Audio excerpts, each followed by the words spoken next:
McMillan's residence. Is he there? No, the commissioner's not in. You just missed him. He's out for the evening. May I take it? I've got to reach him now. I don't know where he is at this time. I'll take a look. Hold it a minute, will you? Just a second.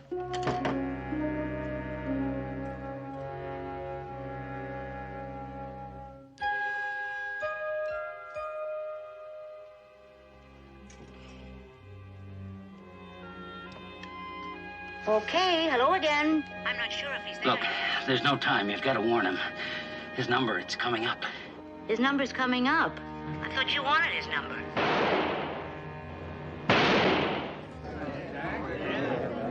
Hey, no rough ride. I want you to check this, Bobo. I've lost weight. I got to first find out which one is you, Herb. I told you our kids were never as good looking as me. Now, how come? How come? Because on girls that face doesn't work, Sammy.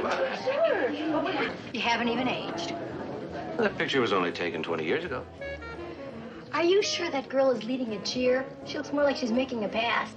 That was Liz Wilson, sweetheart of our fraternity. She looks like she was the sweetheart of the whole team. Is she here tonight? No. She was murdered. The case was never solved. Yeah, I was looking forward to this reunion until we got here. Hey, that used to be me, I think. Well, personally, I'm glad you've aged. That man would look out of place among all my other antiques. Hey, Joey!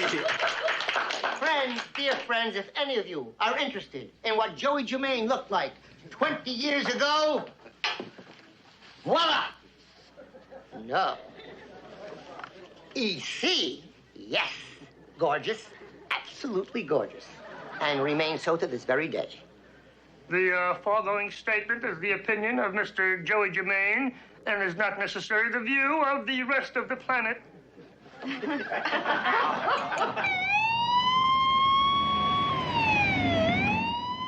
Enrate, on my way to investigate possible homicide at Pine and Hill. Request backup unit. 10-4.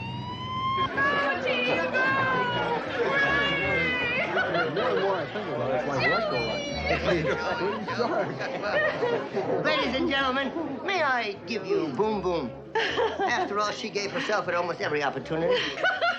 Cut it out. Oh, come on, Al. Stop acting like a rich, jealous husband, baby. Maybe you were only second string in college, but tonight you're out with the big boys. You're surrounded by the biggest and the bravest. That's right, Joey. That's us. Are they really as big as they look? Or as brave? Tonight's the night, gentlemen. Tonight we'll find out. Waiter, give everybody a drink. We're gonna have a special champagne toast to all of us. And without a drink in their hands, these guys at the goal line couldn't keep their mouth shut long enough to listen to anybody. And now, if you raise your glasses, gentlemen, and your ladies, I want to propose a toast to days gone by. Days gone by. I'll drink to that.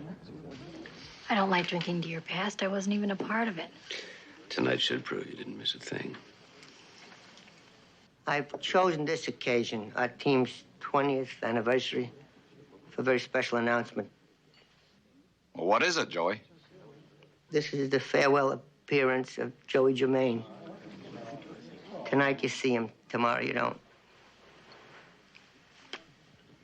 Are you saying you're already rich enough to retire, Joey? No, Bobo, I'm not retiring from show business. I'm retiring from life.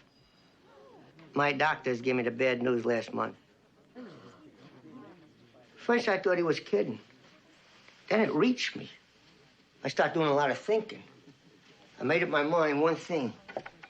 And I decided before I go, I was going to tell all of you exactly what I think of you. Boom, boom, ladies first.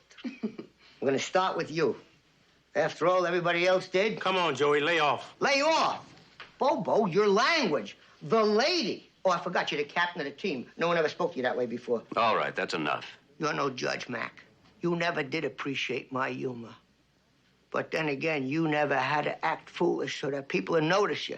Everything come easy for you, Mac. You never had to make a fool out of yourself so you get some attention. What you're still doing, or haven't you noticed? Oh, I know what I'm doing tonight.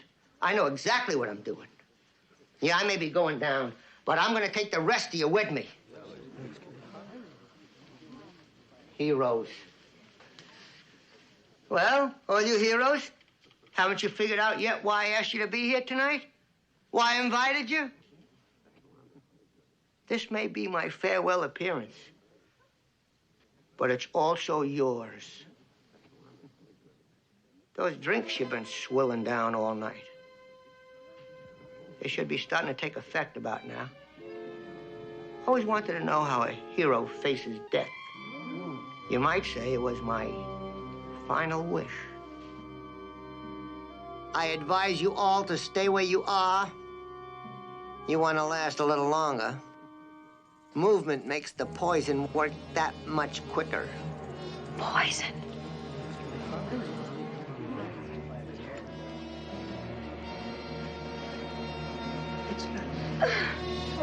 Wait! Whoa!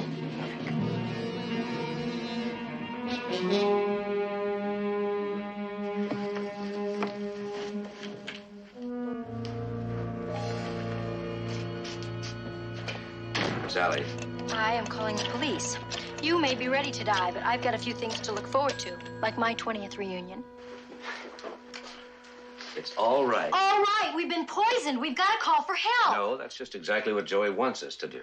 Call in a squad of police. The perfect finale for his little performance. You mean he's not dying? No, and neither are the rest of us.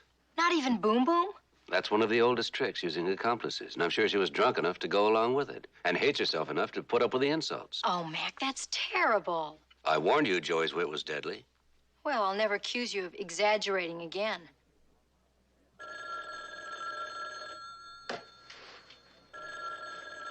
Hello, Mac. All right, he's right here, Sergeant.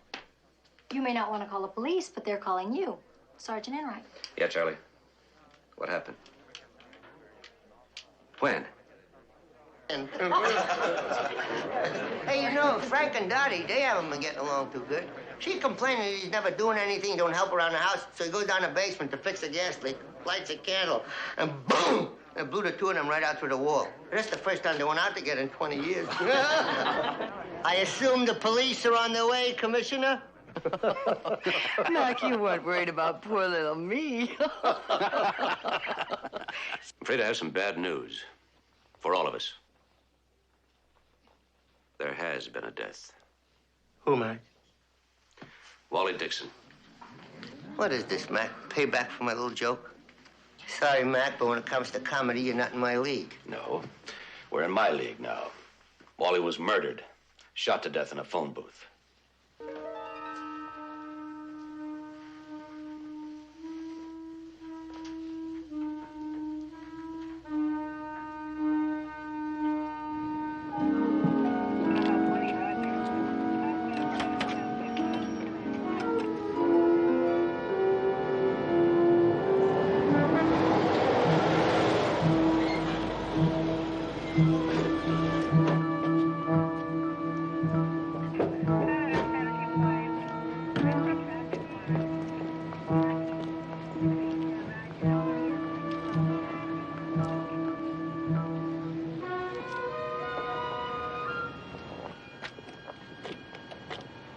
Kept hoping there was a mix-up, that it wouldn't be Wally. Had you talked to him lately, sir? We had a postcard from him a few weeks ago. Said he was looking forward to the reunion. Where did he live, sir? Colorado. He had a beautiful place. Mac went fishing there once. When was the last time you saw him? Oh, it had to be a couple of years. He was here on a business trip. I'm afraid we didn't have much to say to each other at that time, unfortunately. Well, sir, he must have had something he wanted to say to you tonight. Apparently, he was dialing your number when he was killed. That card was found in his hand. It's got your name and number on it. Find out where he was staying. Check his room. I want to know every move he made after he got to town. Yes, sir, right away. I'm very sorry to have ruined your reunion with this call. Don't worry about it, Sergeant. The reunion was ruined before you called. Good night. Good night.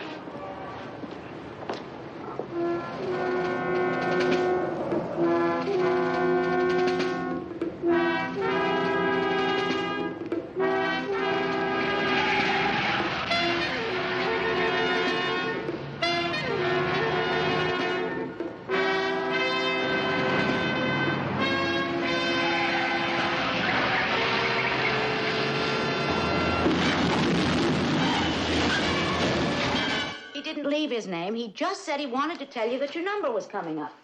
I wrote it down here.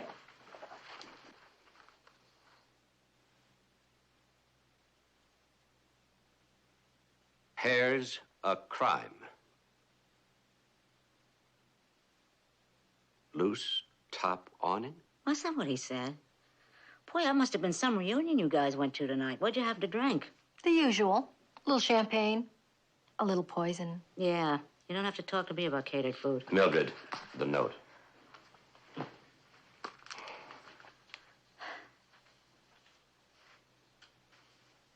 Hair's a crime, loose top awning? That's what I said. Mildred, you've got to start wearing your glasses when you go to the phone. I can see the phone. I mean when you take messages. Would you try remembering what he said? I wrote it down. We can't read it. Yeah, it's the point. Well, I know he was in a big rush. I mean, at least I remember that much of it. Here, let me try. I haven't done one of these in a long time. Thank goodness. Here's a crime. Here's a crime.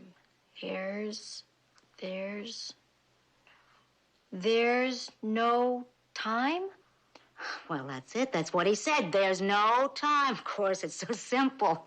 Will you stop congratulating yourself and get on with it? Well, he wasn't making an awful lot of sense, but he did say he wanted to talk to you, to warn you. Loose top awning.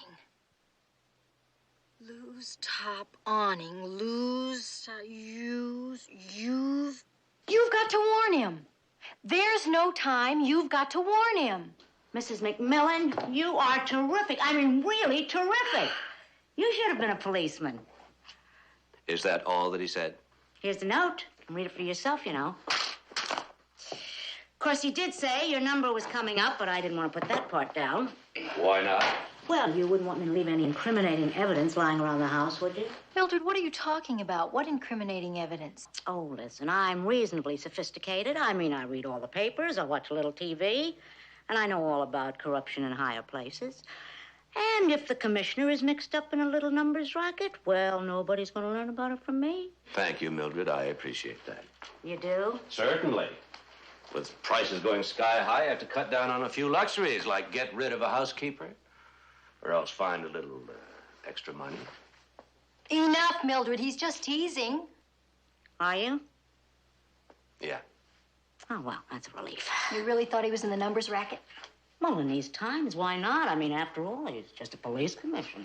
Don't pursue it. I won't. Till later. Listen now, tell me, who's starving and who's merely hungry? We're not hungry. We've already eaten.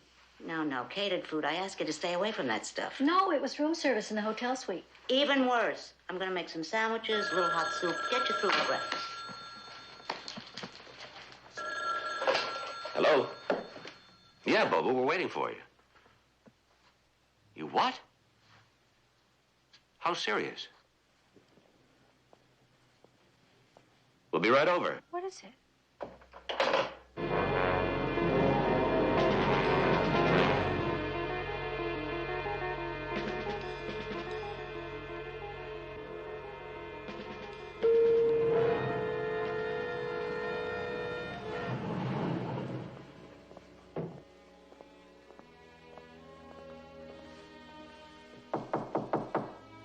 It's not locked. Come in.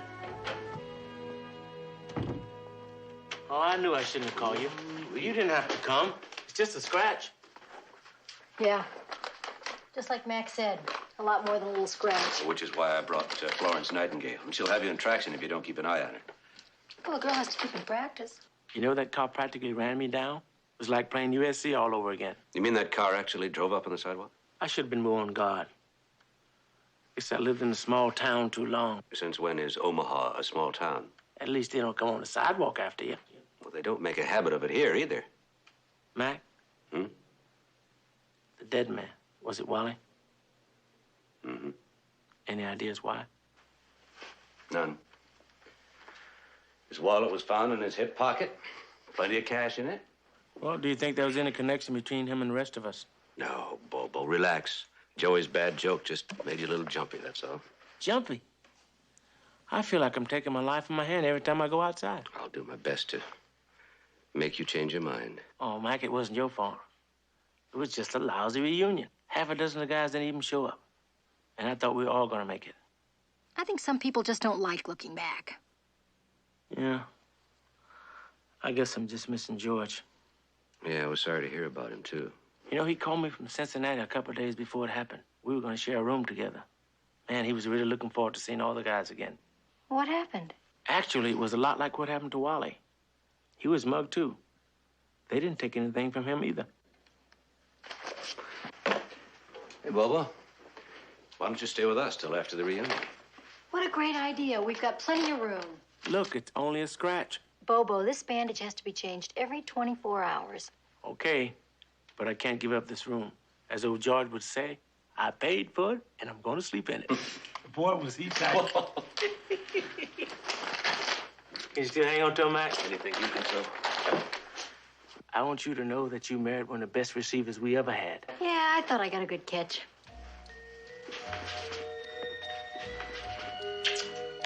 Thanks for the bandage. Yeah. Now, I left you that first aid stuff. You change that bandage yourself, okay? All right. Come on, Bobo. See you tomorrow. Night. Good night.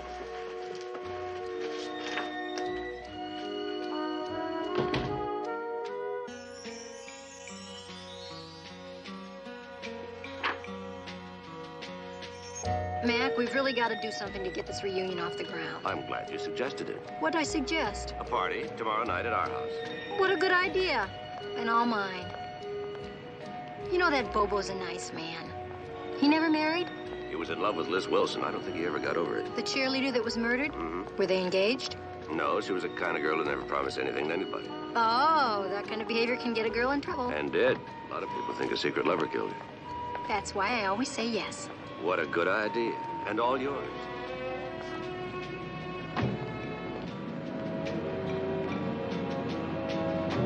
I have to get Mildred to start making arrangements for that party.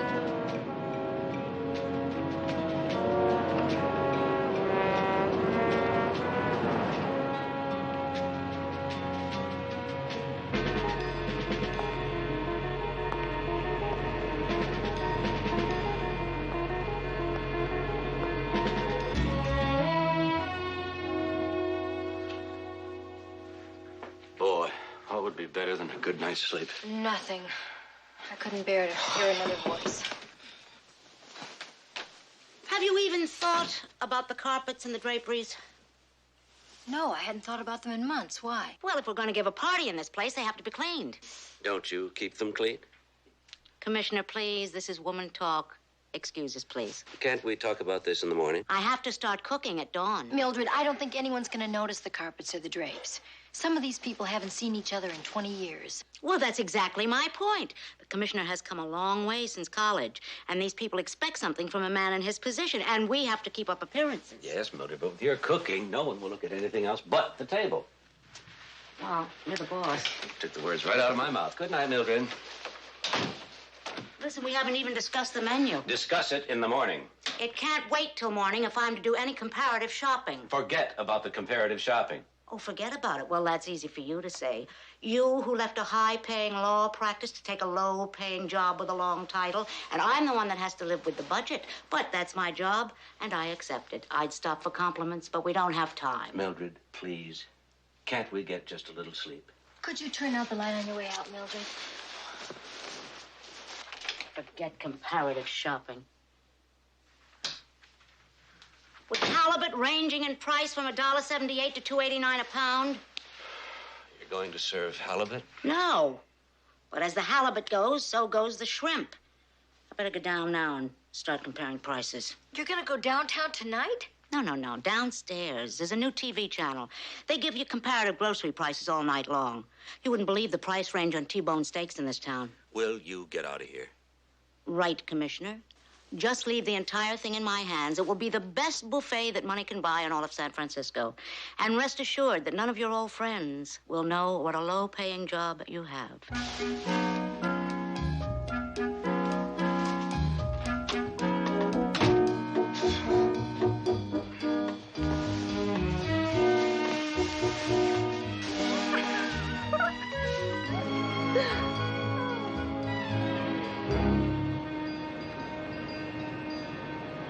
I'm afraid that's all there is on Wally Dixon, sir. He'd barely hit town.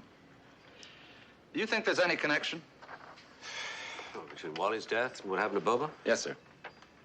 No, I don't think so. Wait a minute. I just don't want to think there's any connection. Yes? Mr. Bobo Johnson on 613, sir. Oh, thank you. Hello, Bobo. How you feeling? Mac, I gotta see you right away. What's wrong? I think I got this whole thing figured out. When you're in the computer business, your brain reduces everything to numbers. Numbers? What do you mean? I have to show you. I have it all worked out. I would come to your office, but if my theory is correct, it's not safe for me to leave this place. I'll be right there.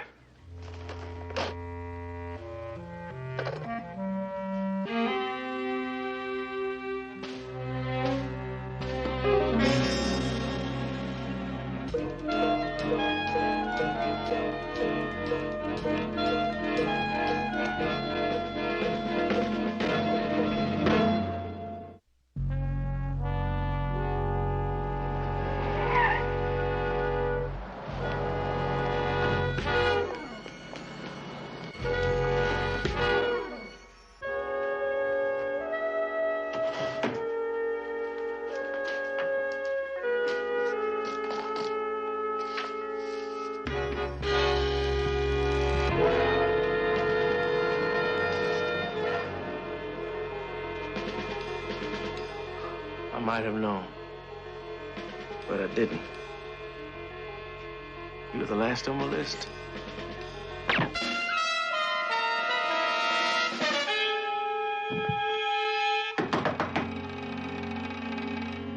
Bobo.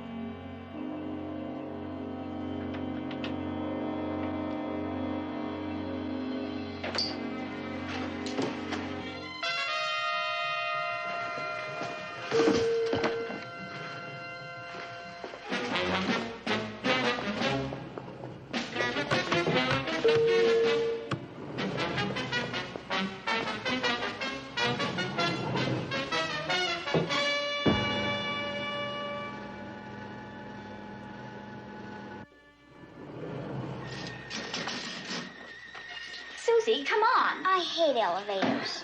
All right, I can wait as long as you can. We'll stay here all day if that's the way you want to play it.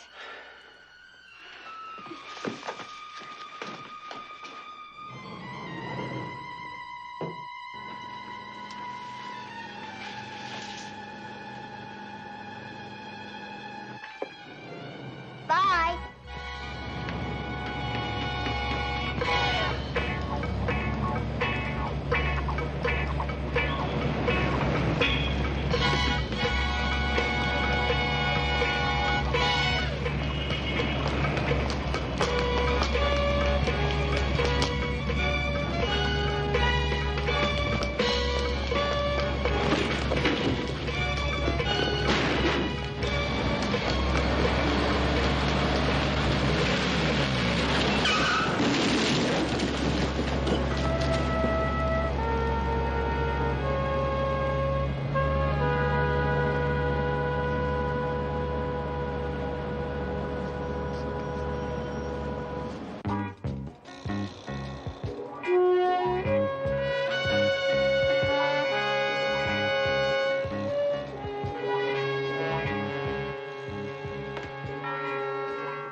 Oh, hi, Mildred. Sally home?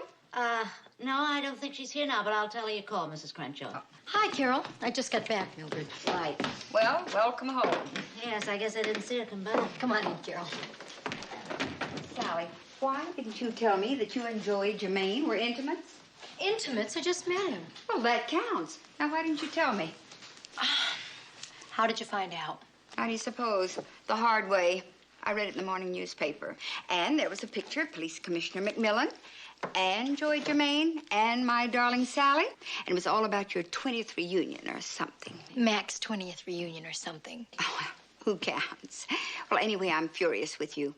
I mean, why don't you tell a girl anything? Listen, if you see a girl, you'll tell her, right? That Mildred's such a kidder. I know. Now, look, Sally, you've got to go right to the phone and call Joey. Call Joey? Well, sure. Well, unless you'd prefer to drive over. I mean, I've got my car. Carol, I would prefer never to see that man again. Oh, Sally, don't be absurd. Why, he is perfect for our benefit. And let's face it, we've got nobody except that ex-singer, ex-alcoholic. You know, I always forget which brought him to fame first, singing or drinking. Oh, come on, Sally. With Joey Germain, we might make a little money. Carol, I heard he doesn't even do benefits. Sally, everybody does benefits. Everybody doesn't like to do benefits, but everybody does benefits. Think of the little deaf children. Colin? You're right. See, stay. I'm not saying I suspect one of my teammates. I'm just saying there has to be a connection. Bobo was killed within minutes after calling me. Wally was trying to reach me when he was killed. 2 members of the same team killed within 12 hours of each other. Well, of course, it means something, but what? I don't know. I want a rundown on every teammate who didn't make the reunion. You mean where they are now, sir? That's right. If he's supposed to be in London, then make sure he's in London. If he's dead, make sure of that, too. Mildred, if anybody calls, tell them I'll be back in about an hour. Wait a minute. I'm going with you. No, I'm not going shopping. You're passing right by that rotten shop that sold me these rotten melons, and I'm taking them back. Mildred, I'll be gone about an hour. How will you get home? I'll wait for you. You're going to wait for me for an hour with all the things you've got to do around the house? Well, I'd take my car, but I only get 4 miles to the gallon. What would the president say about that? You get 16. All right. You know something? We ought to do this more often. I mean, for instance, why not every time you leave the house, I'll just go with you till the energy crisis is over, okay? Or until the commissioner gets me that compact he promised me. Then we can get rid of my gas guzzler.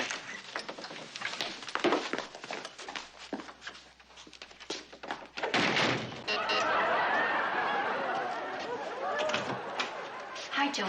Listen, I didn't know you were having a party. You should have told me when I called. Well, come on in, sweetheart. There's nobody here. Well, how many pretty girls do you need for a party? A tape recording of just applause and laughter? Yeah. You ever hear a sweeter sound? That's me in Las Vegas. You hear them people? Listen to this.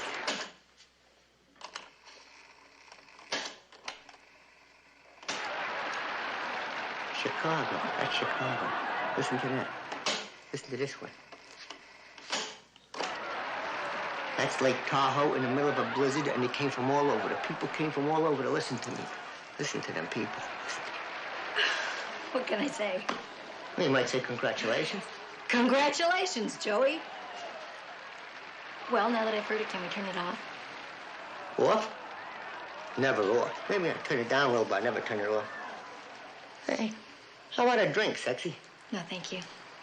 How about if I apologize? Would you have a drink with me then? Apologize for what? For frightening you last night. I just couldn't resist the opportunity to show what fakes those overblown he-men are. Unfortunately, your old man didn't buy it. Yeah, Mac's reaction disappointed you, didn't it? Oh, what good is a mass murder when the policemen don't show up? Mac knows your humor too well to get caught off guard by it. He's a fan of yours, Joey. Big fan of mine. Comics should be allowed to make contracts on fans like that. Anyone that kills a joke should get killed himself. Was that the point of last night? The point of last night. The point of last night was to let those bums know that I don't like them any better than they like me. However, with Wally's death, my joke made me suspect number 1. Wow. You know what your problem is, Joey? You don't give people a chance to like you. Okay, here's your chance. Joey, I'm trying to like you, despite the way you behave. I thought you felt the same way about me and Mac. I'm sorry I was wrong. Well, wait a minute. Don't go now. You just went up 1,000% in my estimation. Oh, spare me from dames who don't have the good taste to spurn my passes. Okay, what's the favor? What? The favor. You called, you came by, you wanted something, remember? We're giving a telethon, a benefit for the clinic where I work. It's for the deaf children. A telethon benefit. You want Joey Germain to give it away. Joey, it's all been a mistake. I'm sorry I came. Well, I'm glad you did. I'm just sorry you're leaving. You know, I almost think you mean that. I gotta go. I gotta get ready for the party that we're giving tonight. Well, you didn't tell me when to come Or where?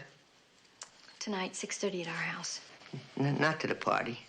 To your dumb telethon benefit thing. You're gonna do it?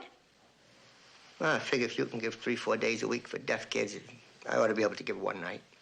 Thank you, Joey. Hey, ain't you married? Yeah. Well, then, what do you... 7 members of the team didn't show up, Commissioner. That includes George Brown, who we know was killed 2 weeks ago in Cincinnati, and Paul Masters. He overdosed last week. The police is still investigating. Now, with those 2 exceptions, the rest of the team is where it's supposed to be. Paul Masters dead? 4 men in this photograph. Suddenly dead. First, George Brown, then Paul Masters, then...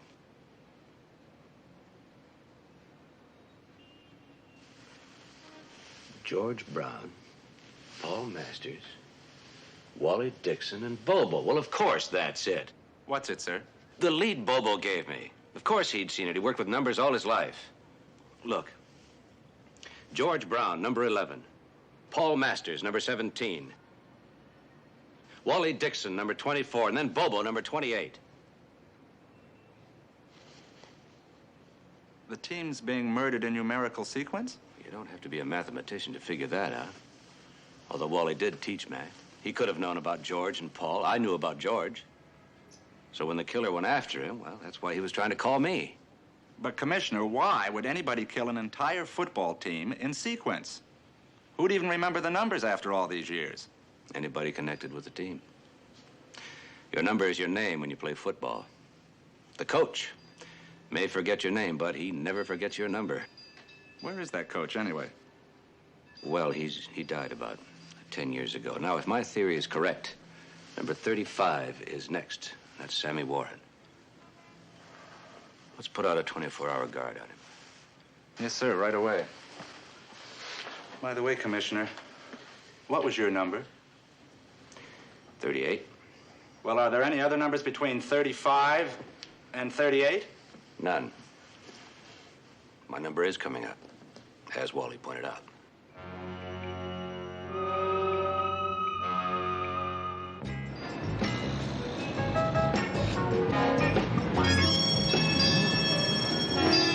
Where were you, Mildred? Where were you? It's my trip, remember? So what happened? He wouldn't take the melons back, huh? Oh, sure, he took them back. These are the fresh ones. Not without a fight, however. Shopping is not what it used to be. What'd you have to say to him? Oh, I had to get a little rough. What did you say to him? Okay, I used the commissioner's name. What did you say? I told him that the commissioner made me bring them back, and the commissioner would have, too, if he'd seen them. I mean, selling melons like those is a crime. And that beautiful chocolate cake that you got us during the baker's strike, did you use Mac's name to get that, too? No, Mrs. McMillan. I got the cake with my legs.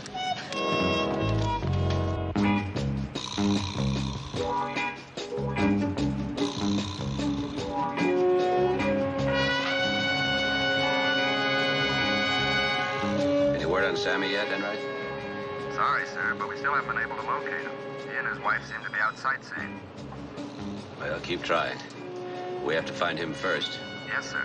But just in case, don't you think we should put a tail on you, too? Well, we'll worry about that after we find Sammy. Yes, sir.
This is Commissioner McMillan. Let me speak to Sergeant Enright. Enright here.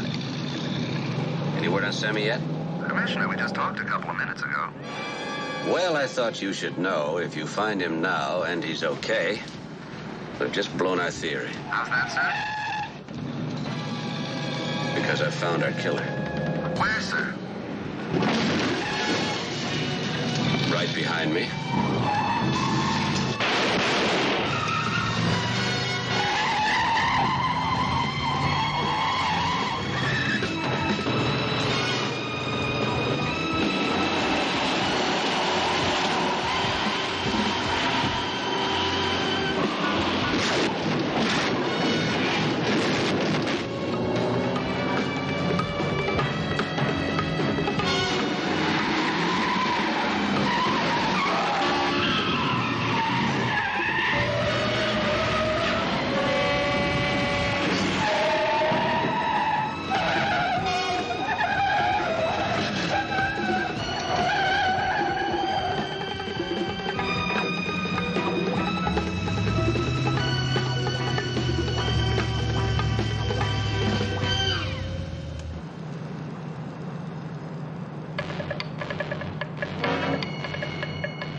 How's it coming along, Mildred? Okay, but listen, do you think we have enough? I mean, maybe I ought to put the deli on alert. You know, a couple pounds of roast beef, a couple of pounds of pastrami, just to back us up. Mildred, these people are invited for cocktails, not for dinner. I know you love athletes, but this is ridiculous. I also know a little bit about the care and feeding of athletes, and each one has an appetite for 10. But do their wives. There's Mac. I'll see him in a minute. Hi, Mac. Hiya. None for me.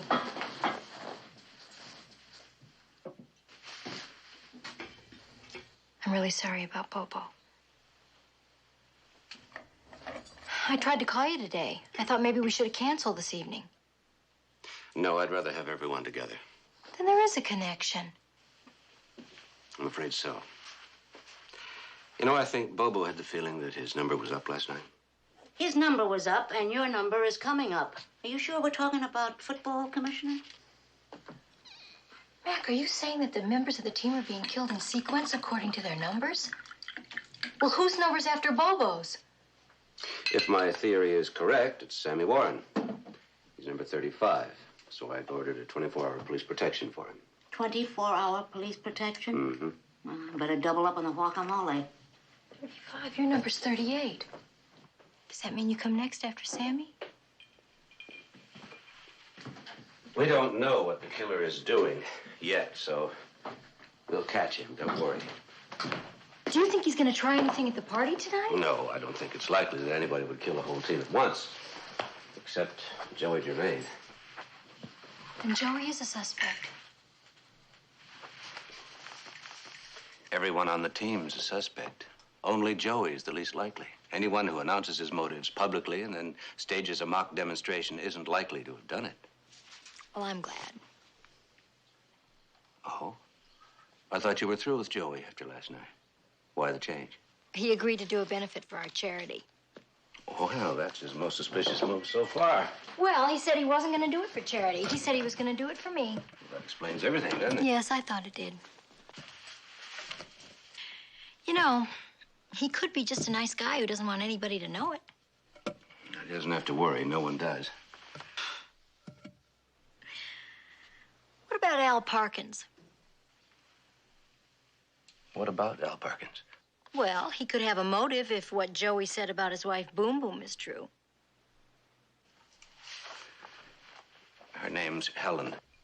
I've never heard anybody call her anything else but Boom Boom. I'm afraid no one ever has. Except you. Except me.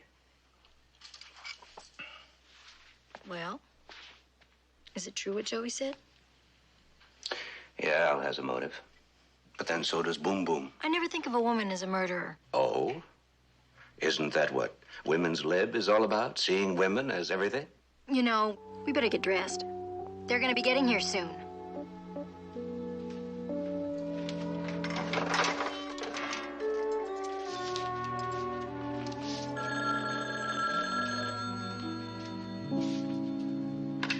Hello? Yeah, and right. Oh, you found Sammy. Is he all right? Any attempts on his life? Oh, good. Listen, Charlie. I think you better come on over. Stick around for the party. Now that our theory's blown, we don't know where the killer will strike next. Yeah. Any word on the red sedan? Well, keep trying. No, there's no description. He was wearing a ski mask. But whoever he is, you can be sure he'll show up in our house as my guest tonight.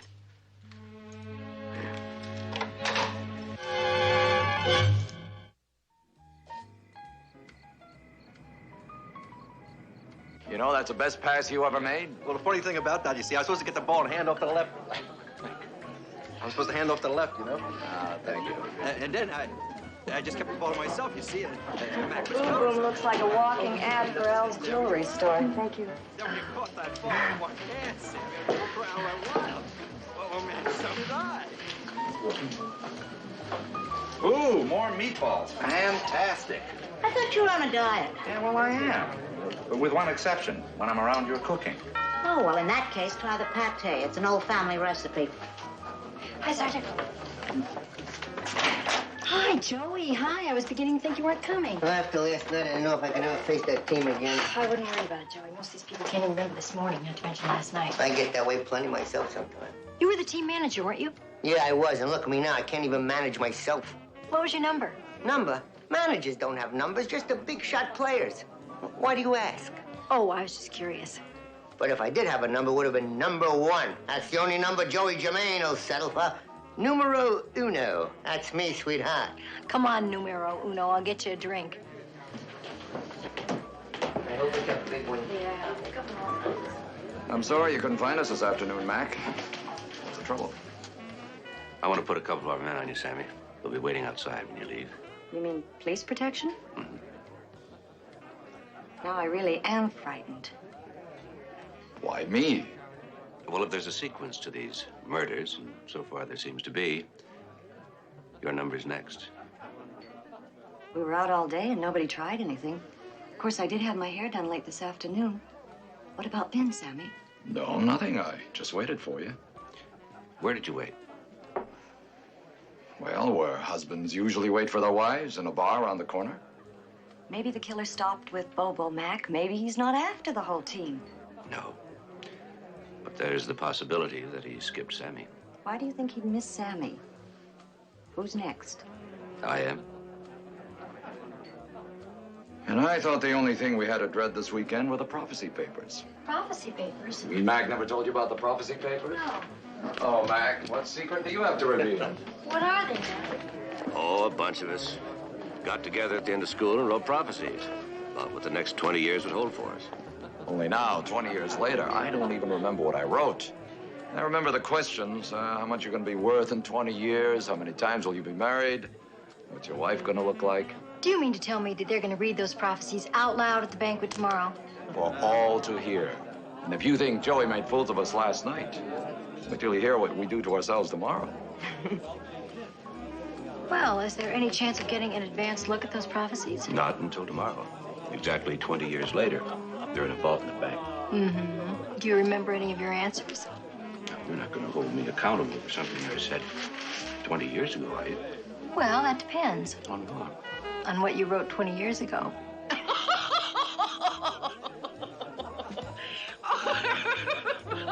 That's the silliest thing I ever heard. Hey, Bobo, how'd I ever let you get away from me? You and me should have teamed up for life, you know that? For life? I was never anything but halftime entertainment for any of you bums. You always had your ladies waiting for you after the games. None of them could ever touch you, sweetheart.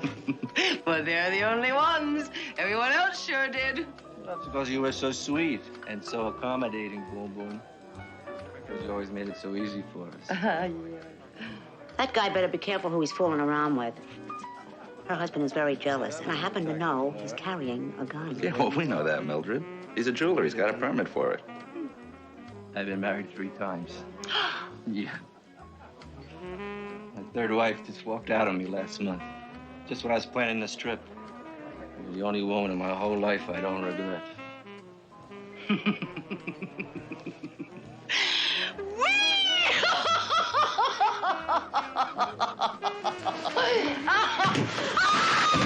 Touchdown!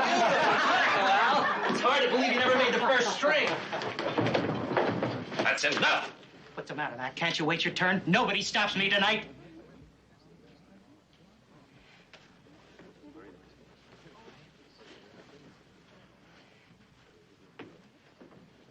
Listen, I never went to college. Maybe I shouldn't be watching. There wasn't a player in this whole lousy team that hasn't scored with my wife.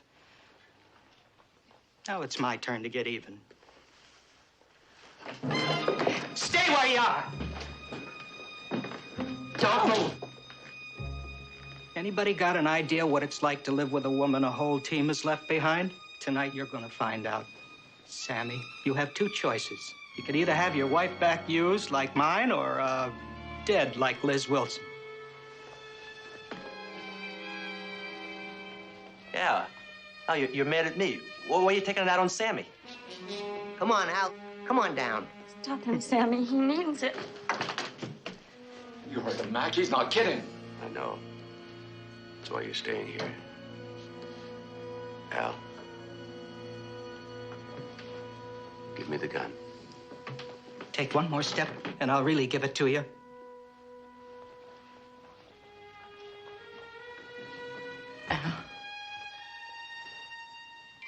Please.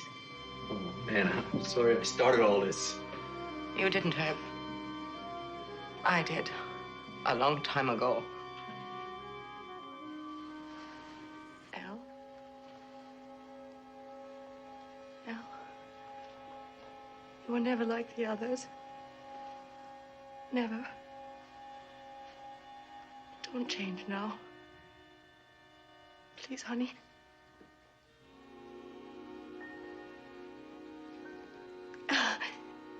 Do you know, from our very first date, you always treated me like the girl you were going to marry.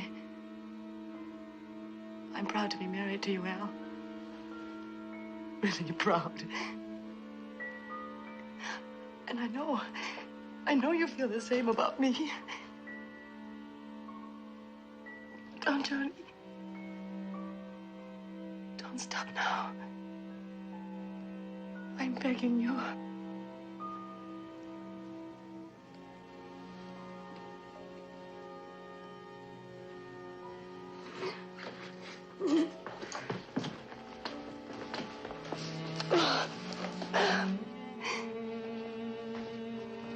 I love you, darling. I love you so much. Come on, darling. Let's go home.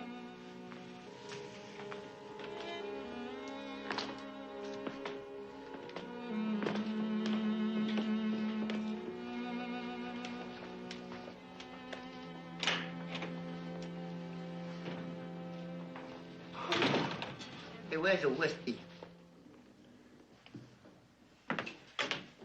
Boy, some athletes. I never met an athlete without an appetite. That must have been some bum team. What am I going to do with all this food? It would be nice if we could have a wake tomorrow. There's always that possibility. Well, at least it's very clear who hates the team as much as Joey. Makes a person think twice before going out for sports. I thought all my enemies came after college, when I started practicing law. Never really know, do you? What about Sammy? I mean, the killer stopped with him. That means he could be the killer, right?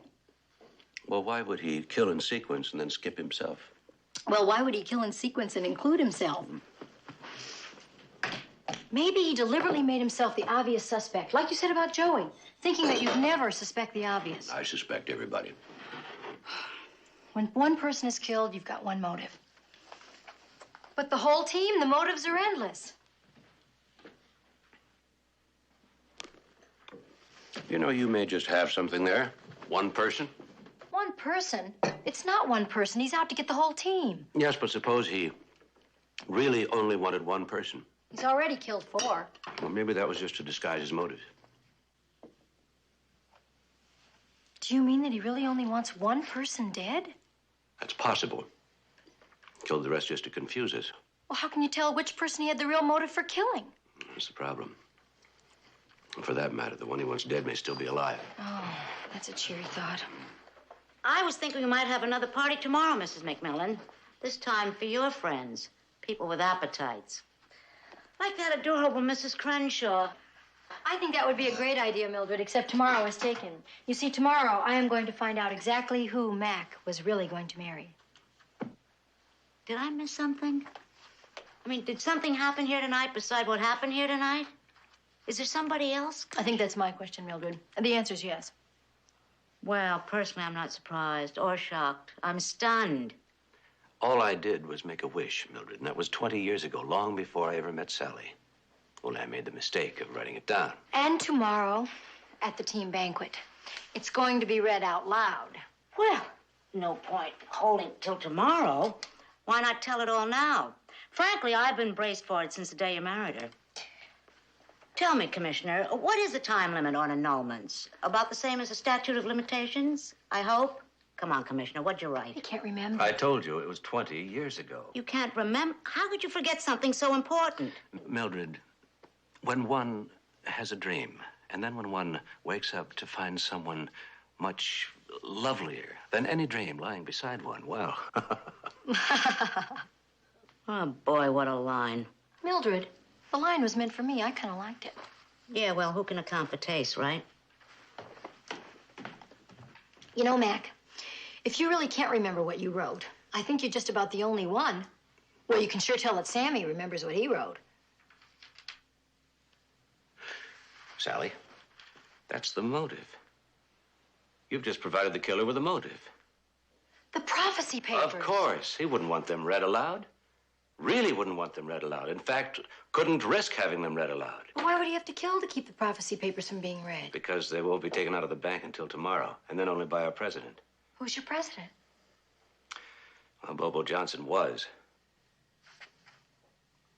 Then Bobo was the one that the killer wanted dead. But he had to hide his motives by killing 3 other members. Mac, if the president can't pick up the papers, then who does? The vice president. Who's the vice president? I can't remember. You can't remember that either? Well, who remembers vice presidents? Oh, that's true. Only I should remember this one. Because he's our killer.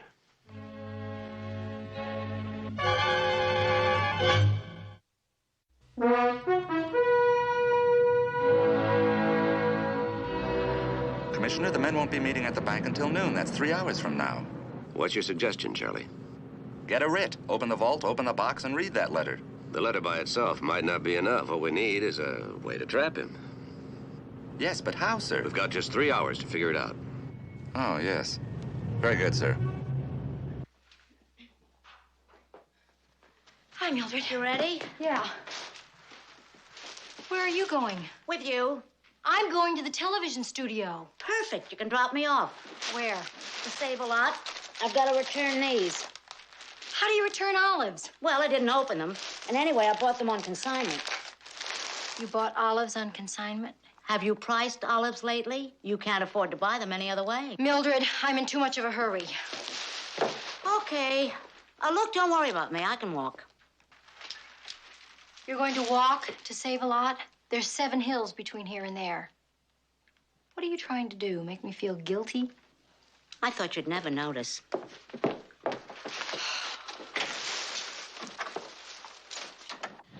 You know, sometimes I wonder if you and the commissioner notice the many things I do for you that I'm not paid to do. Mildred, we notice. Sometimes we even talk about it. So do your friends, let me tell you. And some friends. You'd be shocked to know how many job offers I get after every big party, like last night. It's embarrassing. And those friends, sneaking back into the kitchen to try and hire me away from you. But rest easy, Mrs. McMillan. I wouldn't leave you and the commissioner for anything. Are you sure, Mildred? Mm-hmm. One thing always stops me. What's that? Nobody'll match your salary.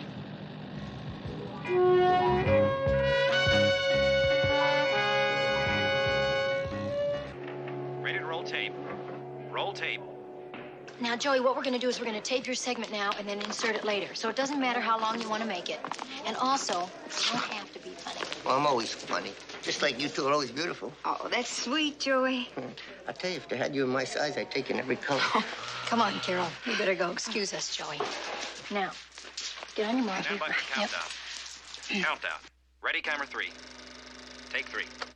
Ready, cue. Cue. Well, Sally, who is our next charming guest? Carol, we have the great honor of having with us today the comedian of comedians, Mr. Joey Germain. Welcome, Joey.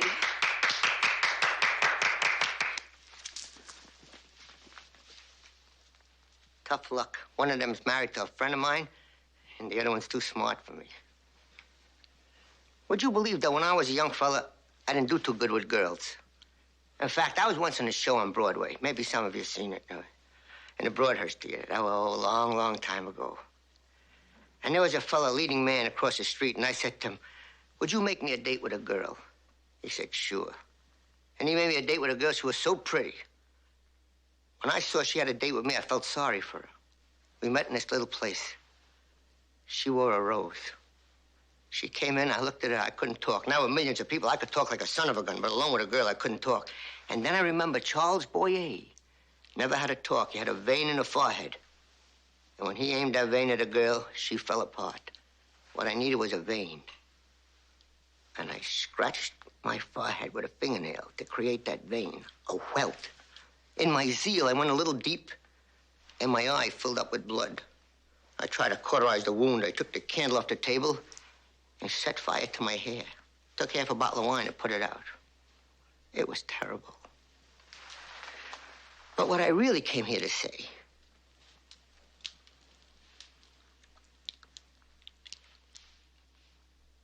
You didn't hear that, did you?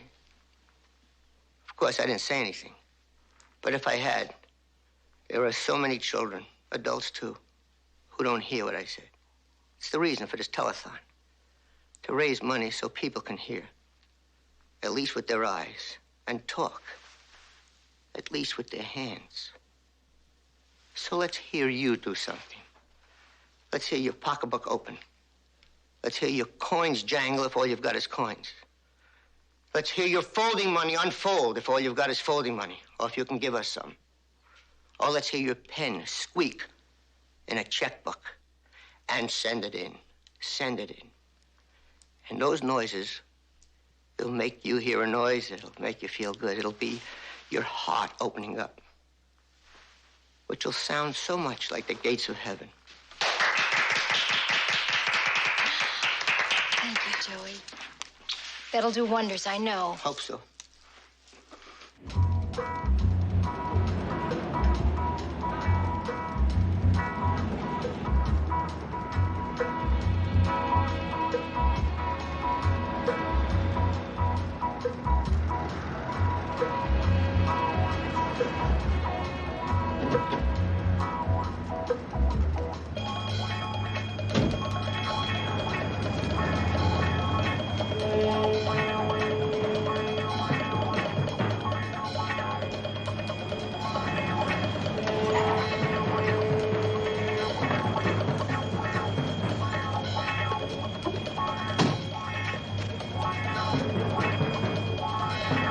Could you afford it, buddy?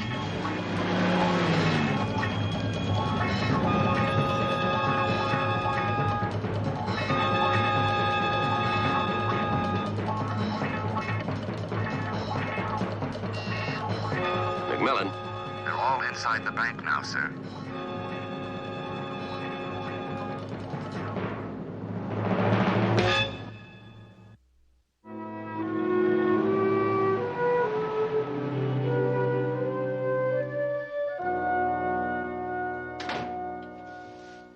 Mac, what are you doing here?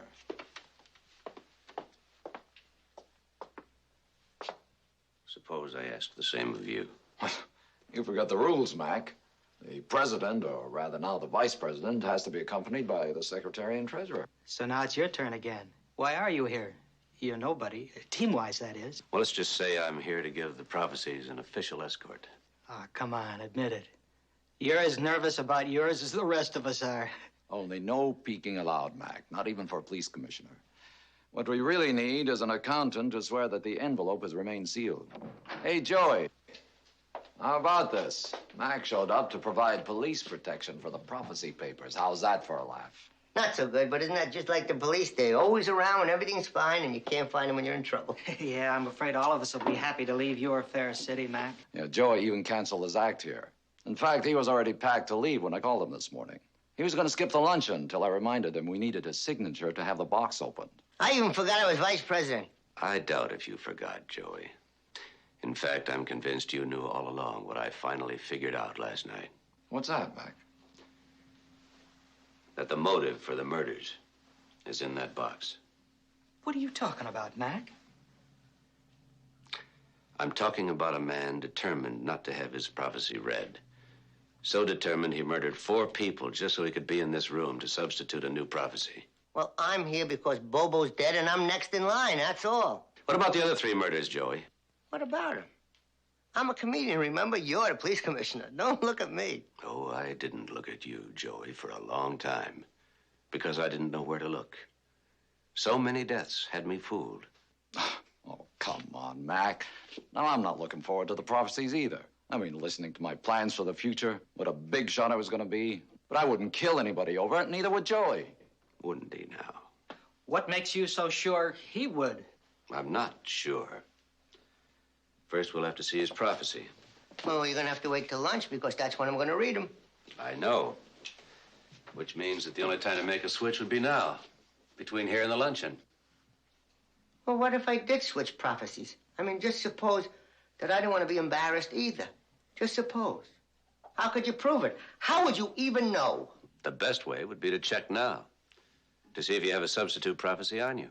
Wait a minute, you would search me? You mean you'd frisk me down? You'd give me one of these? You'd search my whole body? You'd give me a like this? Turn around. Face the wall. You want to tell us your prophecy, Joey? Why not? It said that we would be married and live happily ever after. You and Liz Wilson. Yeah, me and the mysteriously murdered cheerleader. Yeah. I was so sure of her, I even put it in my prophecy. I described our life, my wife, together, me and Liz. I never thought Liz was ever serious about anybody. She wasn't until she'd be alive today. She lied to me. She used to say, it'll just be our secret, because she didn't mean it, because she was teasing. But I meant it, and I showed her, didn't I? And I got away with it. I hated you all so openly. You eliminated me as a suspect, didn't you? Admit it. Until today, yes. And did I ever love hating you? And...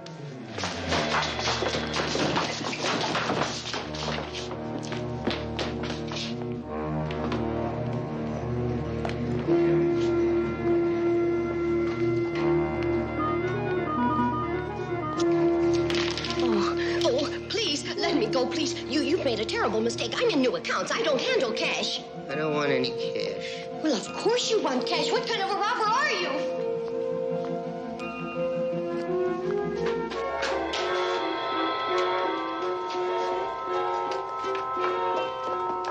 She's in new accounts, Mac. She don't think it's fair for her to have to die because she don't handle any cash. You explain it to her, Mac. We'll let her down easy. Tell her she's talking to the wrong person when it comes to fair play.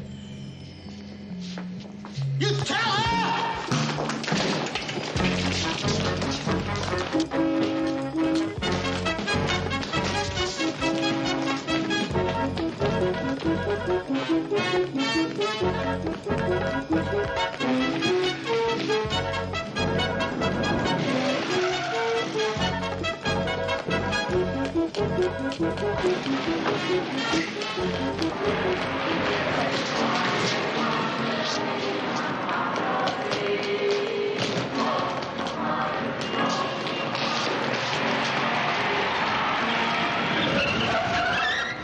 Hold it, you're under arrest.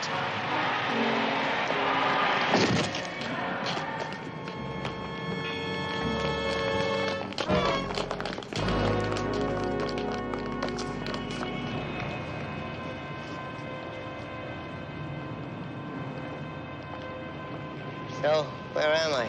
Stopped on the 1-yard line again?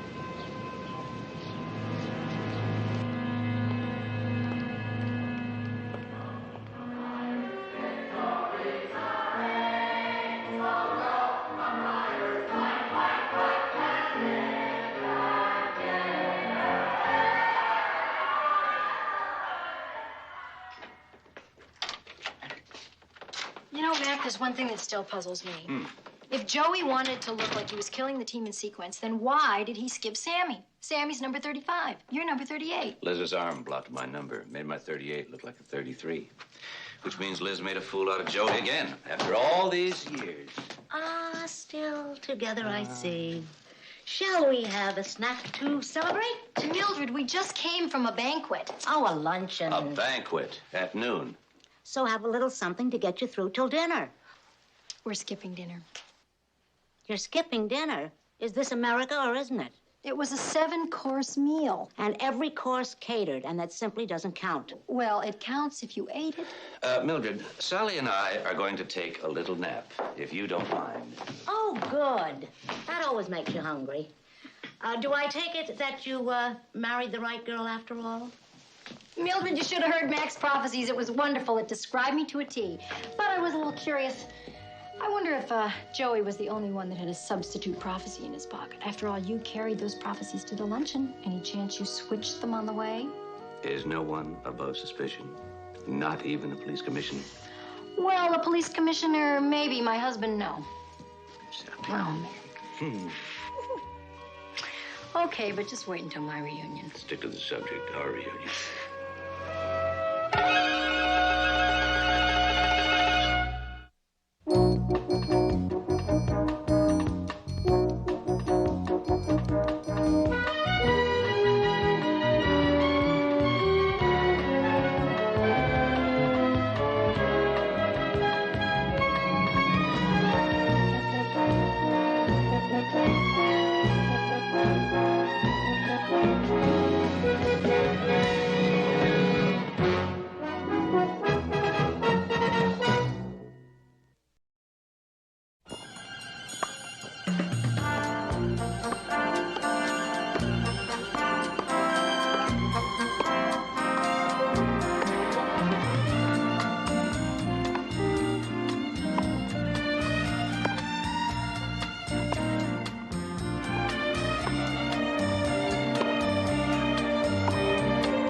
Congratulations. Pretty good.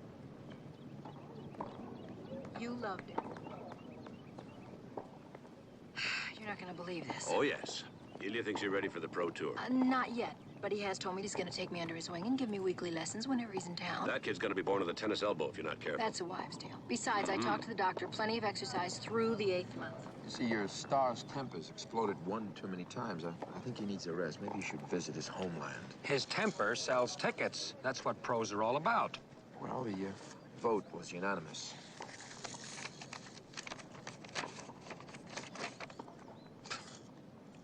When did the Rules Committee reach this vote? This morning.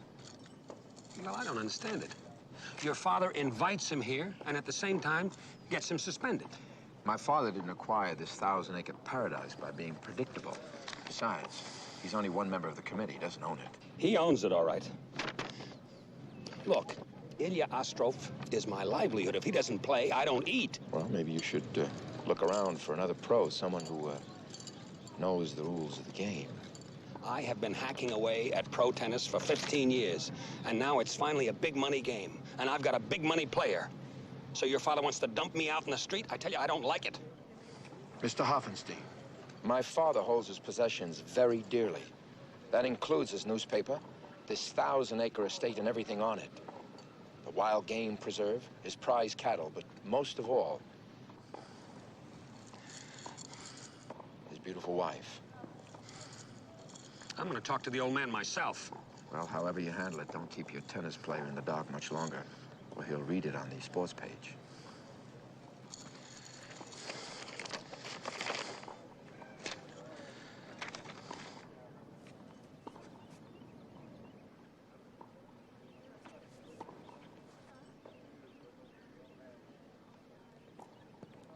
Sally. Hi, Hi. Walter. 3 years is too long a time, but you're still as beautiful as ever. You guys haven't met. This is my husband, Mac. This is Ewing's son, Walter. How do you do? Your wife is one of the fabulous spirits of our time. That's what she keeps telling me. Congratulations are in order. We're talking to the new president of the Webley Corporation. Well, thank you. I wanted to call, but you know how hectic it can be starting at the top. Walter, have you seen your father? I think he went to check out the lions. The lions? Yeah, it's his latest acquisition. He brought them in from Africa, but I think he's going to donate them to the zoo. They're frightening the workers. Had to mention at least one of the guests. 2. One, I was talking about you. Walter, dear, would you please mingle a little? I can't do it all myself. Are you two staying for dinner? You couldn't drag us away. Your father's meals are legend. I'll see you both later. Commissioner, I have to go mingle. Wasn't Walter one of your amorous prospects in one of your previous lives? 4 very heavy dates. Then, darling, you came along, and you swept me off my feet. And all the other boys just sort of faded into Never Never Land. And Walter, heartbroken, poor thing, exiled himself to Southern California, where he sold insurance for Daddy's corporation. Well, he couldn't exactly live at home with Mother. Do you think it's true what they say about Elia and Rachel?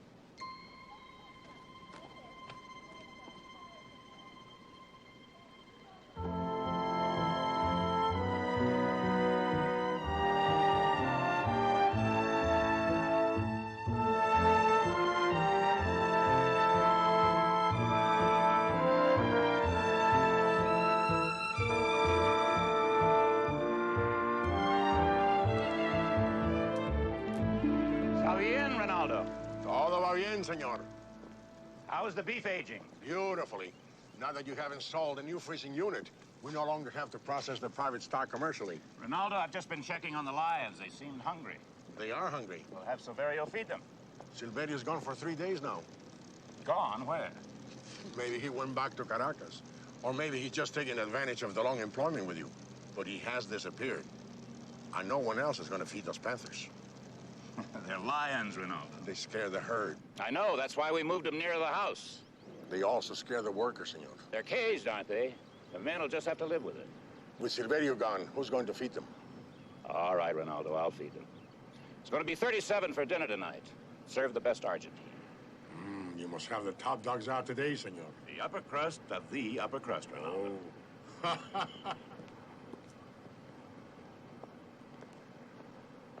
When you see him, say hello from me. Mr. Webley, excuse me. Could I have a word with you, please? I've got a court reserved tomorrow if you'd like to play. Well, I'd love to, Sally, but I don't think I'm really in shape for singles. Have you seen the shape she's in? We're playing doubles. Besides, I think I can get you a really good partner.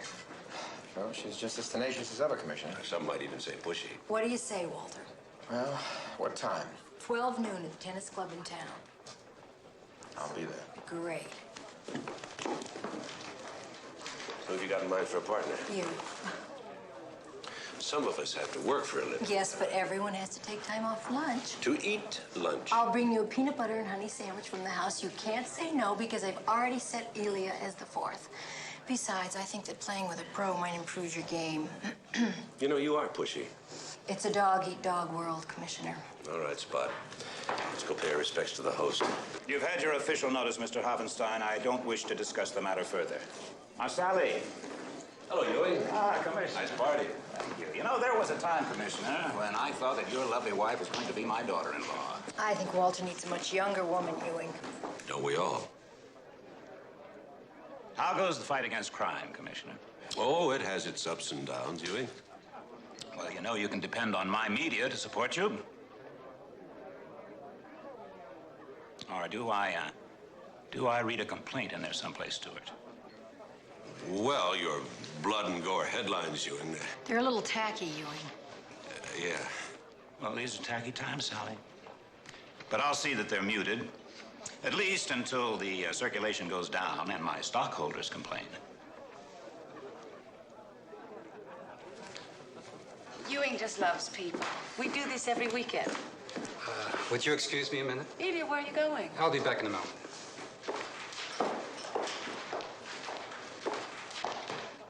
Enjoying yourself, Ted? What time does the plane leave tomorrow night for Tucson? 9:30. But there's no need for you to be on it now, is there? What are you talking about? I don't think it makes any difference at all. Tomorrow's a whole new ballgame. Dinner is ready, sir. Have my wife join me at the table. Yes, sir. What is this? Some kind of police state you run here? You miserable lowlife. You are nothing but an ill-bred fascist.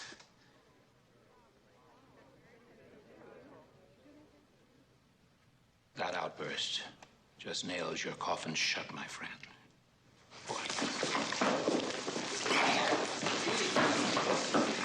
Please escort Mr. Astroff to his car. Threaten to hurt the last of me, Webley. I'll sue you for everything you own. You can't get away with this. Dinner is served.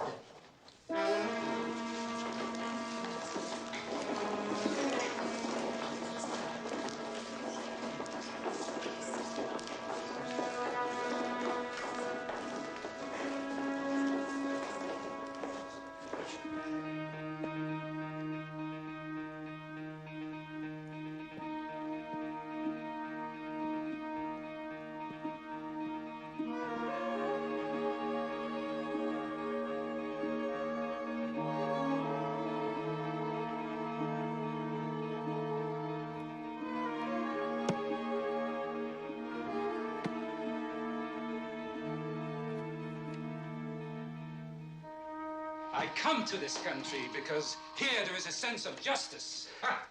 That old man is a Nazi. You play around with his wife and he's a Nazi? You're not making any sense. I never touched Rachel. Then you're even more stupid than I thought. I do not want to talk to anyone. Yes? Hoffenstein, this is Ewing Webley. Is your client with you?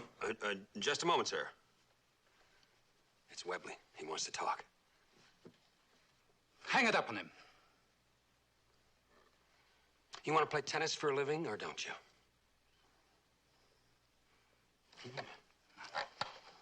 This is Ilya Ostrov. If you can hold on to that temper of yours, maybe we can work things out. I will try, Mr. Webley. That's the beginning. Drive over to the main house. I'll be in the library. The butler will show you in. He wants me to drive out there. Well, that's good. You'll go. He better not be playing any more games with me.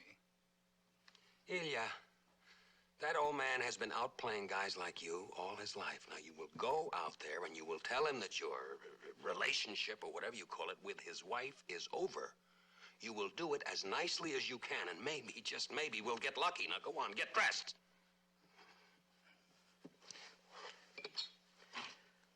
I think I'll reread Gone with the Wind. Well, that was one of the most embarrassing things I've ever seen. What, my backhand? No, you know. Ewing and Ilya. You better not make any mistakes with your instructor. He'll come after you with a racket. Don't bend your elbow on the follow-through. Thank you, I Mildred. didn't know you played tennis, Mildred. Oh, well, I had to give it up. I couldn't see over the net. Where are you going? To bed. In your coat? I just came in. Were you out? Yes, with Sarah Jukes. Oh, who is Sarah Jukes? Sarah Jukes is in charge of the entire staff of Walter Webley's new townhouse. Oh, townhouse. I like that word. That's 2 words. Well, she likes both of them. Commissioner, did you know that Sarah Jukes is the highest paid housekeeper in the Bay Area? On the other hand, I give you better straight lines. Yeah, you got a point there. Say goodnight, Mildred. Good night, Mildred. See?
Mac, hurry up and change your clothes. We only have the courts for an hour. Commissioner?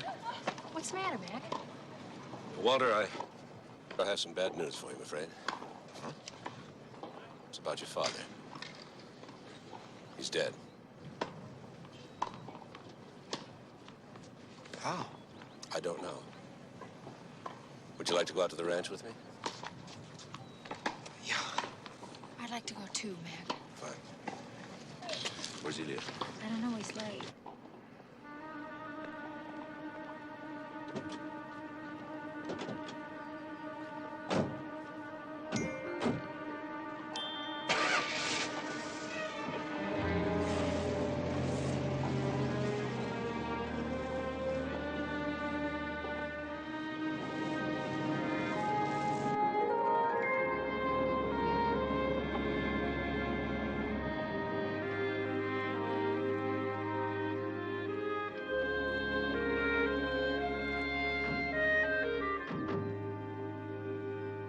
I'll see you in the house, Sally. Commissioner? Sergeant Enright, this is Walter Webley. Mr. Webley?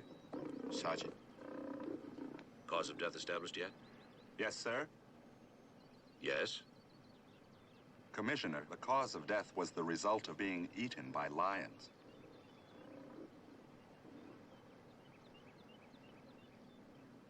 I wish there was a better way to say that.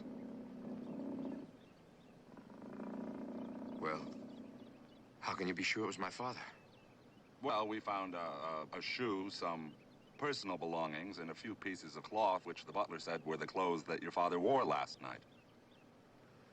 It was an accident, wasn't it, Sergeant? I'm afraid not, sir.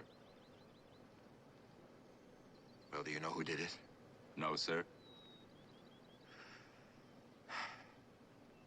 Well, Commissioner, I suppose you'll give this your own special attention? I intend to, Walter. If you'll excuse me, Walter, I wouldn't mention this to the press until we finish our investigation.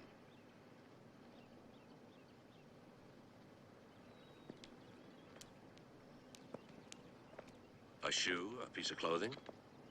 It's not very positive identification. No, sir. I didn't want to mention it in front of the Sun. You sound like you don't want to mention it in front of anybody. Well, we found Mr. Webley's dentures, sir.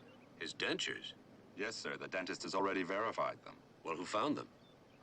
The foreman of the ranch. Do you know that Mr. Webley's teeth cost more than my mother's house?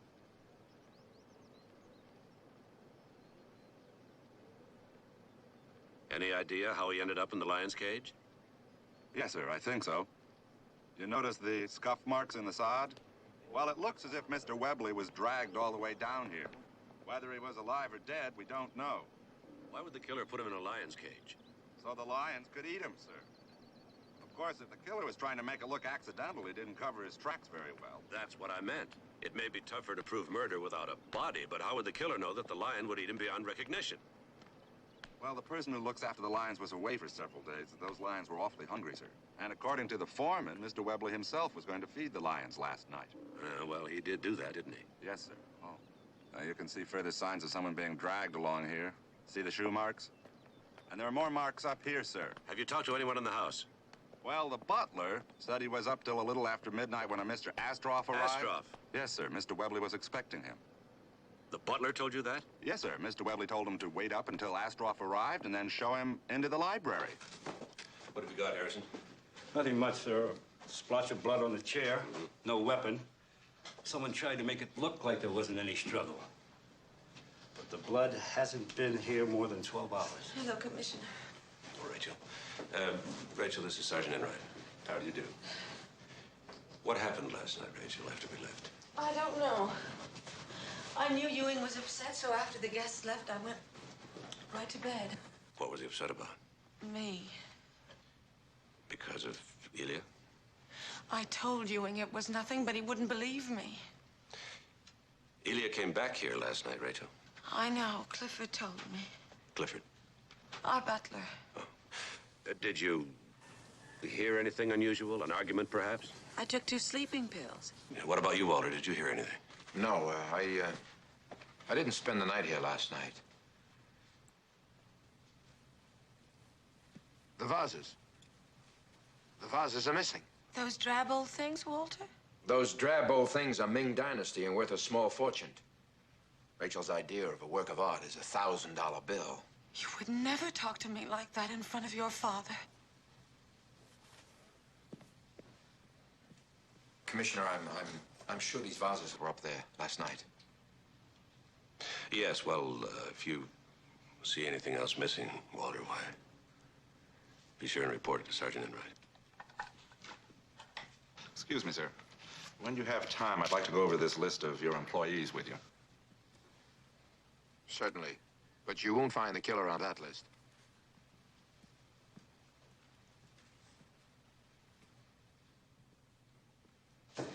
Who did it, man? The lions. The lions? Who in their right mind would go into a lion cage? The lion tamer would. I said, who in their right minds? What's the number of the tennis club? 555-7942. 749? 7942. 7942. Hello, this is Commissioner McMillan. Has Ilya Astrov come in yet? He hasn't. All right. Thank you. Didn't call, didn't show. You don't think that Elia did it? When I find him, I'll ask him.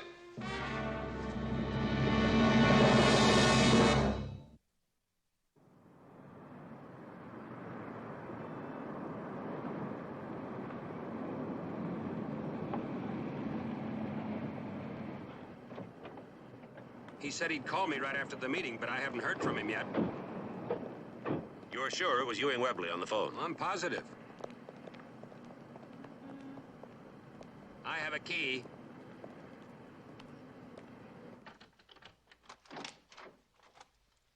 Ilya!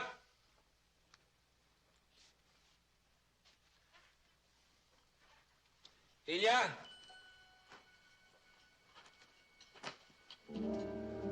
Well, he obviously did not sleep here last night. It's obvious he left in a hurry, too. All the toilet articles are gone. Wherever he went, he certainly didn't plan to play any tennis.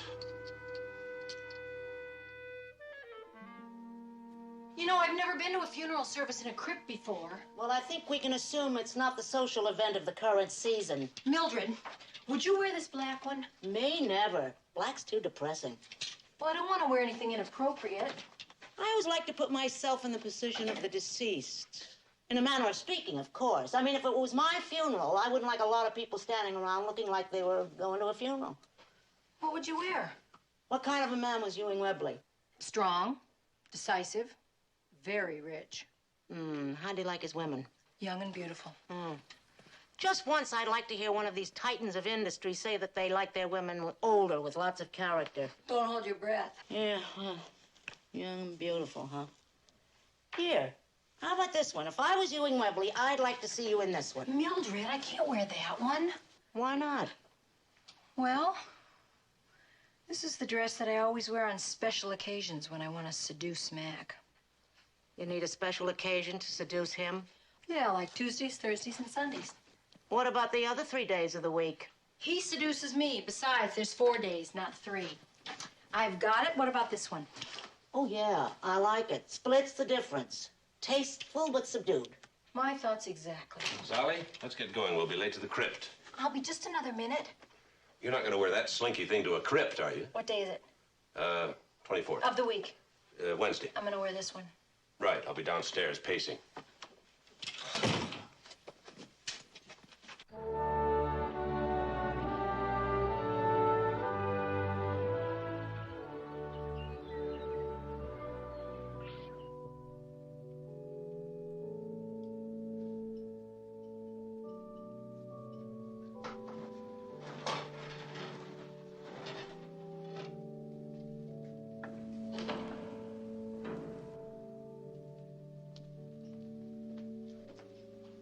What are those other 2 folds for? One is for you, one is for me. But we won't die for ages and ages. Poor Ewing. He's gonna be alone for a long time. Look at Walter and Rachel. Well, they don't look very grief-stricken to me. That's true. Well, they could have done it just as well as Elia. You're just prejudiced where green-eyed tennis pros are concerned. Who has the most to gain by Ewing's death? Probably Walter or Rachel. But the fact that they're not overcome with grief doesn't make them capable of murder. You never can tell. And it was your friend Astroff who was taken about her. Well, he's probably scared. Oh.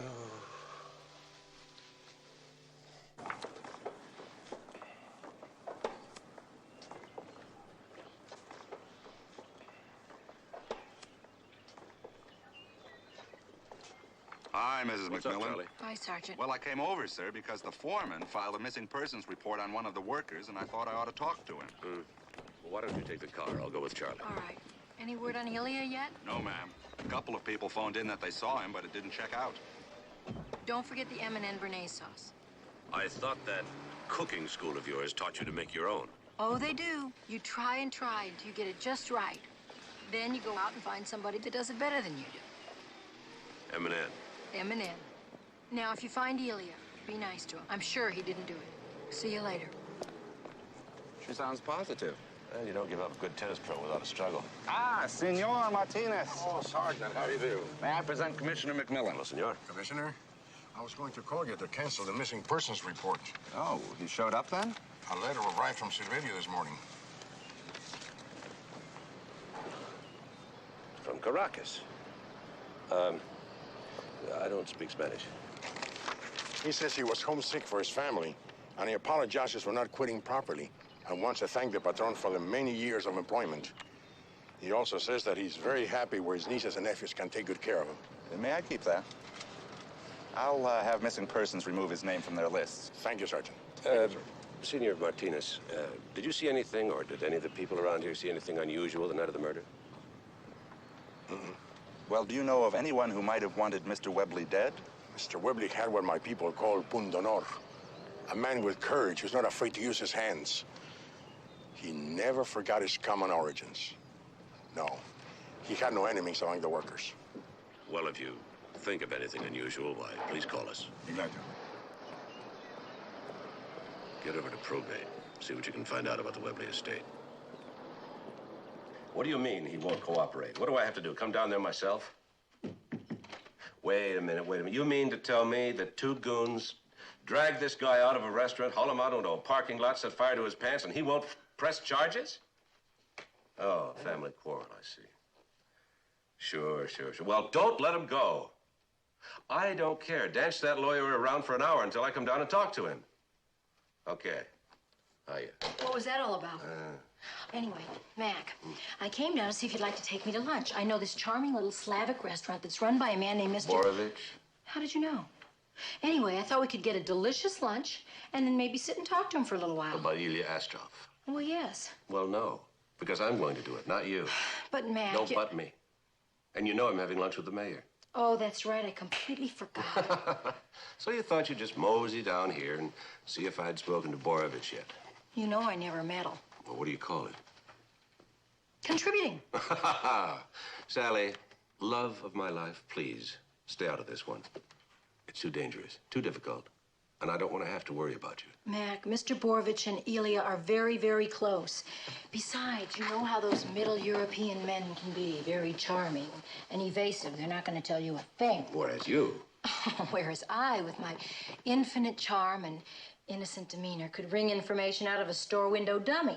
Then go window shopping on your lunch hour and stay away from Borovich. Mac! Sally! You know, you can be very forceful when you want to be. Must be the power of the office. Flattery will get you nowhere. I'm not flattering you. I'm extremely impressed. Stop. I'm getting a swelled head.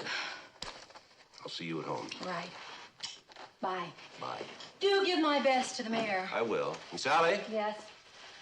No Borovich. Mac, Yeah? I love you.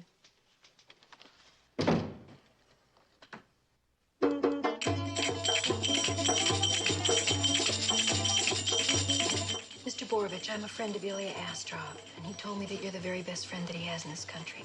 He's like a son, but he has much to learn. The stories in the news sadden me.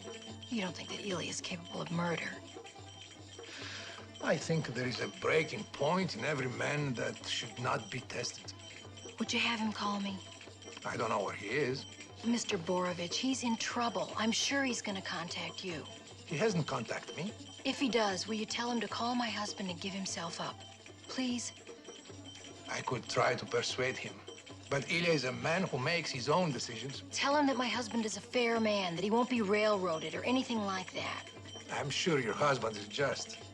A woman always reflects the character of the man she lives with. That works both ways, you know. Ah, yes. These are modern times. In my house, a woman is not allowed to smoke. Good for you, it's a nasty habit. Mrs. McMillan, I am like a godfather to the Slavic people in the city. I'll pass you words along. Thank you. No. Thank you.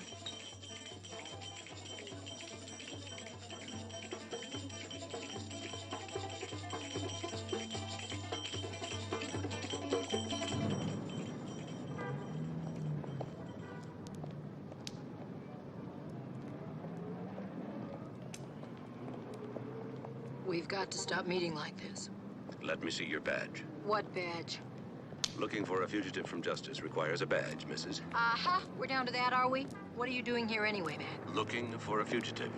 Sally, I told you I wanted to talk to Mr. Borovich. I asked you not to. Since you were supposed to be having lunch with the mayor, I thought you might get tied up and you'd appreciate the help. Well, I did have lunch with the mayor. How is he anyway? Oh, fine. He's... What did Borovich say? He says he doesn't know where Ilya is. You're sure? Yes, Mr. Borovich wouldn't lie to me, Mac. Oh, I see. Whatever Mr. Borovich tells you, that's it. Intuition, Mac. It's the same intuition that tells you that Astrov is not the killer, huh? He's a killer, all right, on the tennis courts. Only. Watch out.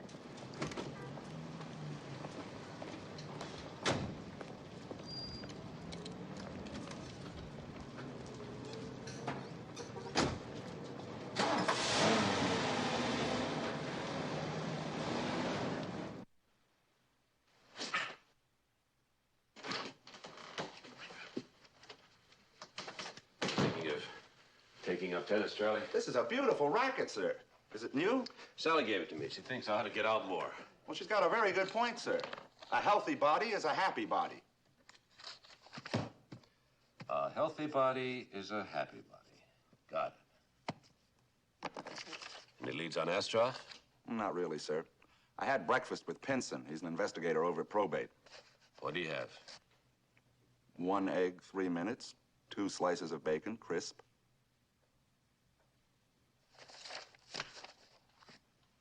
What information did he have? Oh. Well, according to him, the Webley Corporation was up to its eyebrows in debt to the banks. Oh? And by the time the government takes its cut out of the estate, there's not going to be anything left. Commissioner, will you tell me how a man with $1 million goes broke? He spends $1.5 million. Well, I guess that's what he did. Pinson says that the corporation was always 1 loan ahead of bankruptcy. Anything illegal? No, sir. Nothing that's been established. But the money that was borrowed from the banks didn't always go back into the businesses. A lot of it ended up with the Webley Charity Foundation. Tax exemption? Yes, sir. All right, I want you to check that foundation out. Find out where the money went, who authorized what, and anything else you can find. Right away, sir. Charlie? Oh.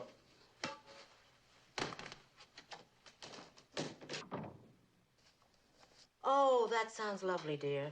Yeah, but I'll have to check my calendar. Hold on for a moment, all right? Just a minute.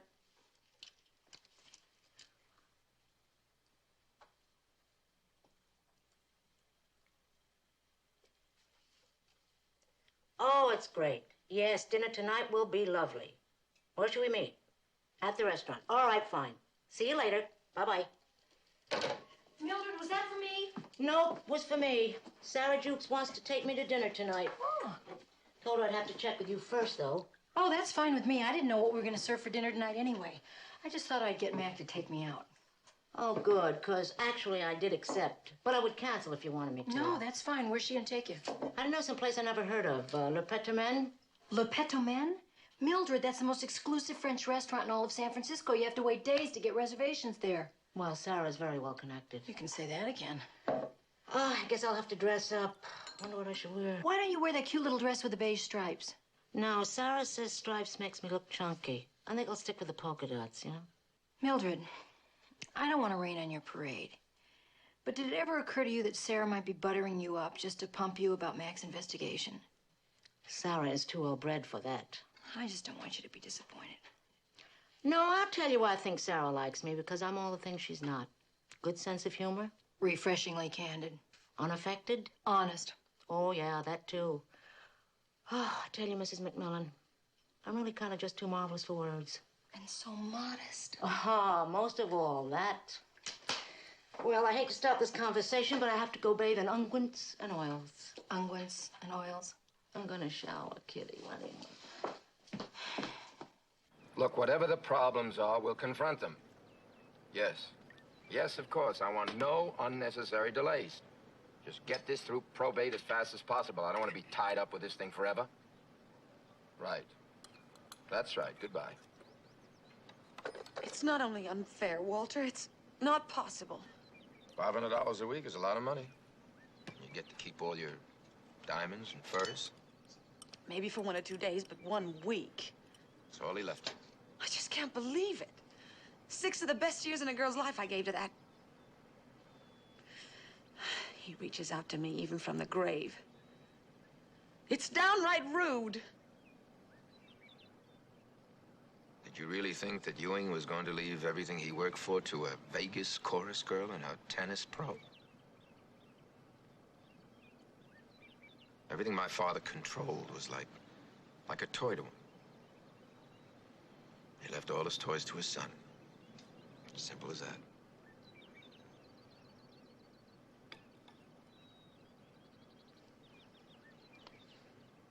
You know, Walter, your father used to think that I was the most glistening toy of all.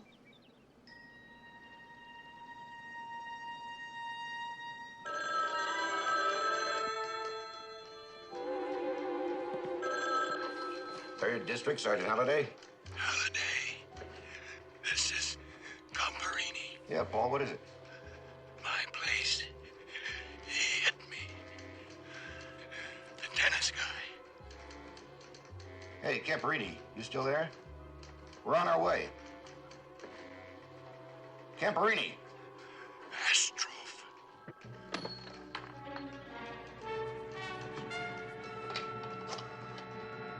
Get me Sergeant Enright.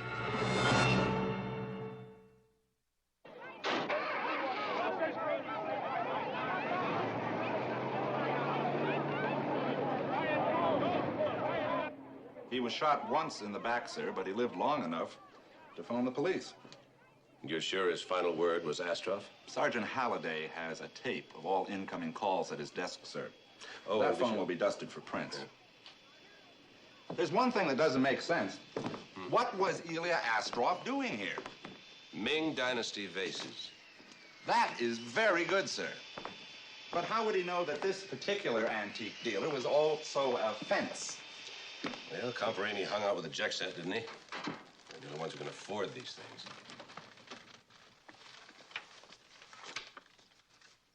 Well, they match what's in this picture, sir. Mm-hmm. Astroff's got running money now. Check with immigration, his visa status, any new applications.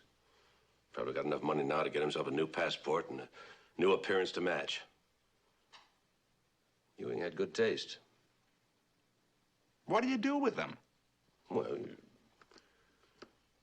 you look at them. Well, they don't do anything for me. Think how much money they cost. Yeah. Yes, that helps.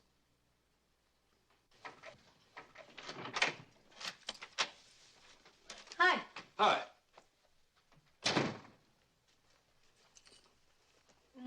How was your day? Horrible. Mine too. My backhand has completely disappeared. I don't know why I even go out in the courts. It's so embarrassing. Then after that disaster, I had lunch with Gertrude Engelbach. You know her. She works with the charity. She suggested that we go over and see the Giacometti exhibit. We had to stand in line for so... How did you say your day was? Oh, horrible. You really mean that, don't you? Would I ever lie to you? Oh, what happened?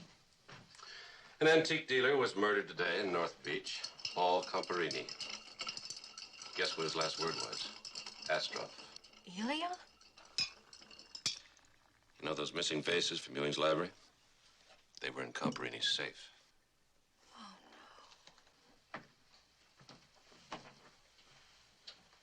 Well, it looks like Elia has murdered 2 people, doesn't it? Anything's still possible. It is? Maybe you'd be interested in what I found out today. Have you been snooping around again? Just a little bit. Elia's manager has a policy with Lloyd's of London that pays him $500,000 if Elia, through death or injury, can't play tennis. How'd you find that out? Gertrude Engelbach, his husband, wrote up the policy. That's a nifty-looking dress, Mildred. Where are you going? Out to dinner with Sarah Jukes. Oh, yes, the highest-paid housekeeper in the Bay Area. She makes enough money to take her friends to very classy restaurants. What about our dinner? Oh, that's taken care of. I'm cooking dinner tonight. Yes, another one of her gourmet delights. Enjoy.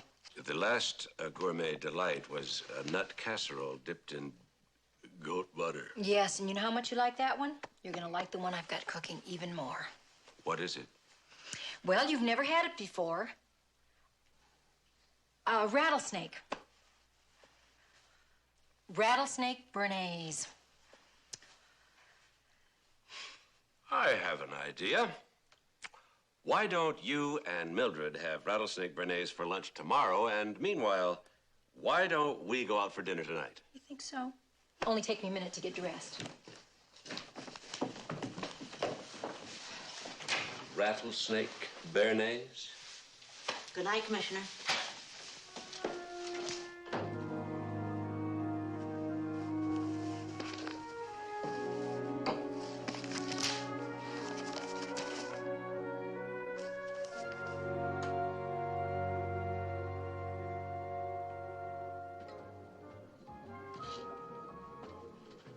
Oh, good evening, Dante. How do you do, Miss Jukes? Hello. Your table is ready. Would you follow me, please? Yes, thank you very much. This way, please. Come along, Mildred.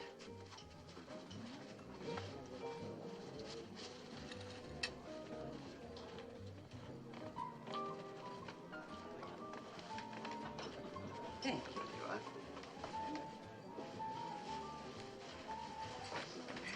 you. There you are, madame. Thank you. Oh, look. We'll start off with the vichyssoise. Then the filet, English cut. Medium rare. And the asparagus with just a pinch of lemon. Pinch of lemon. Yes, ma'am. Well, you know, Mildred, there's much concerning life and relationships with employers that you have to relearn. Where do I begin? With your hair. My hair? What's that got to do with working for the McMillans? We must find a new image for you. One that creates more, detachment. Well, I'm game to try anything once. Tell me, Mildred, what are your duties with the McMillans? Oh, just about everything. I'm sort of jack of all trades in the household. Really? Your obligations should be clearly defined.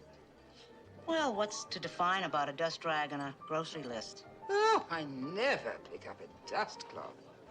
No kidding. How do you manage that? I have a staff of 4. Oh, yeah. Well, things are a little different at the McMillans. We keep it pretty informal. Yes, I'm beginning to realize that. Oh, you're too familiar with them, Mildred. Don't you see? Once you allow that to happen, it's extremely difficult to get a raise. Instead, they give you, affection. Well, to tell you the truth, Sarah, I'll settle for affection any old day.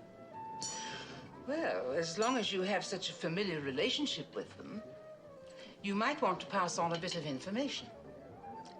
Such as? That if your employer does not cease hounding my employer, then my employer is going to pillory your employer in his various media. Wow. The commissioner's never been pilloried there before. Oh, this is no time for levity, Mildred. Well, in that case, you can pass this along. My employer is not afraid of your employer, and he intends to do everything he has to do in order to solve this case, no matter who's involved. How unprofessional of you. Yeah, well, different strokes for different folks, Sarah. How is the vichyssoise? A little heavy on the Vichy or the Swaz, but I haven't figured it out yet. If you discharge that many men, senor, there will not be enough hands. It'll work out, Ronaldo. We're getting out of the beef business and the game preserve business. It's just too expensive to operate. Comprendes? I will give the men their notice. Fine. What's Walter so hot under the collar about? He wants his Ming vases back. What about immigration? Well, there's no record of Astrov having used his Yugoslavian passport to leave the country. I'd say the odds are he's still around. Well, I didn't say he's still in the city. Oh, we keep checking planes, buses, trains, car rentals, etc. There's no trace. Put a tail on Hoffenstein, Mrs. Webley, and Walter. And Borovich. If you don't mind, sir, I'll take Mrs. Webley myself. Your father always wanted to know how the men were doing personally. I am more concerned with operating this place efficiently. Comprendes? That'll be all, Martinez.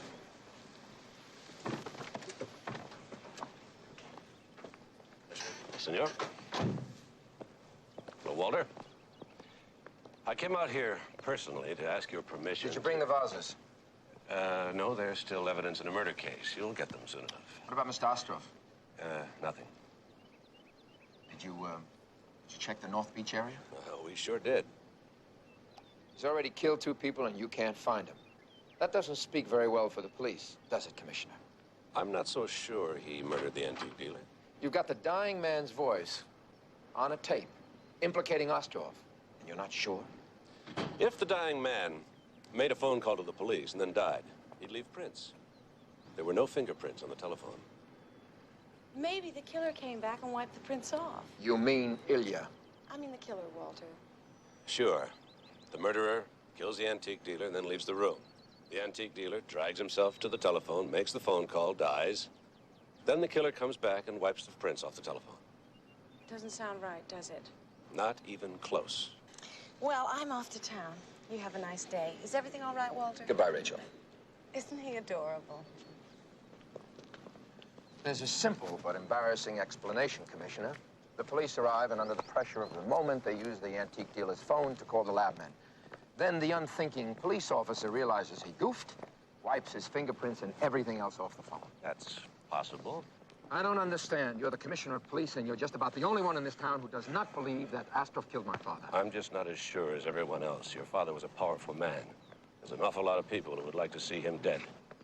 So you're the reason that the estate is being held up in probate? No, the reason is the law. A corporation just can't borrow money from the banks to transfer it to charity foundations. Banks loan money to businesses, not charities. So what do you intend to do? Drag the Webley name through the courts to keep the wolves off your back? I'm simply trying to find the murderer of your father. And what are you wasting your time out here for? Because I came out here personally to ask your permission to go through the Webley books. No, not a chance. We'll get a court order. You allow a man known to millions of television viewers to slip through your fingers, so now you're on a fishing expedition to hide your incompetence? Humiliating, isn't it? Oh, and by the way, isn't Sally a friend of Astrov's? She is. She's also a friend of yours.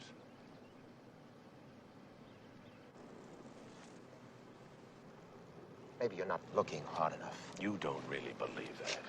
It can be made to look that way. The Webley media has been kind to you up until now, Commissioner.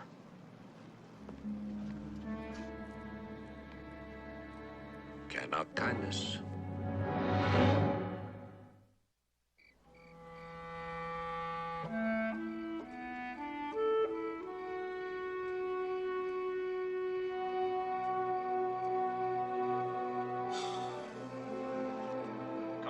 Wherever you are. Yes, Commissioner. I'm on a stakeout at the Webley residence here in the city. I take it the beautiful widow's inside. That she is, sir. Good. What about the others? Well, they're under surveillance, too. All right, I'll be at home. And add Walter to your list. Will do. Commissioner, have a very pleasant evening.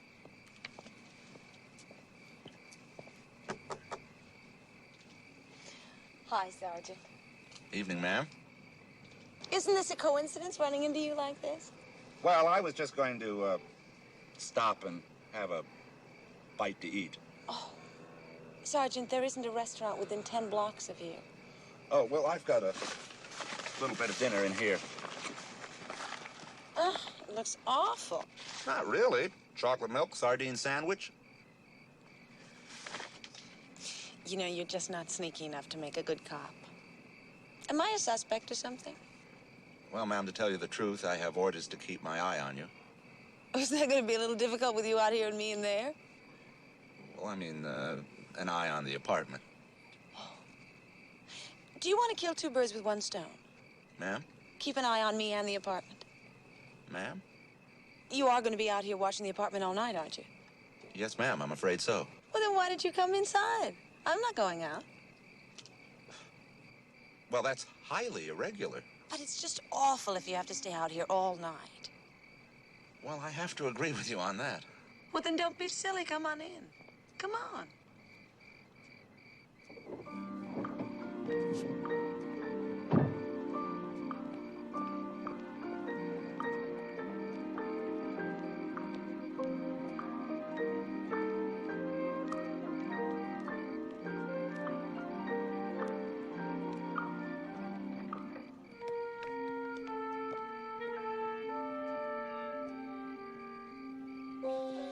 Here we are, Sergeant. Thank you. Uh-oh. I'm afraid I can't eat those pastries. I'll bloat up right here on the spot. Oh, but you can't be on a diet all the time. Well, I am, though. You know, it's really bad. I mean, if I so much as walk by a bakery, I gain weight. What a shame. Oh, it's so muggy. I think I'll go take a shower. Go ahead, watch television if you like. Oh, can I use your telephone? Sure.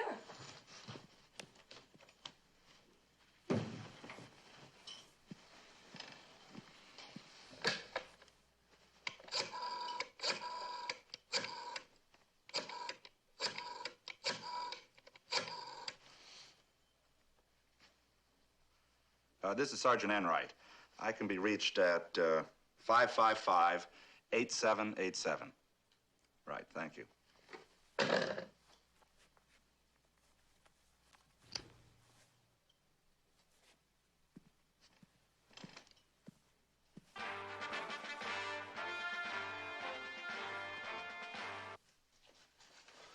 Oh, Mildred.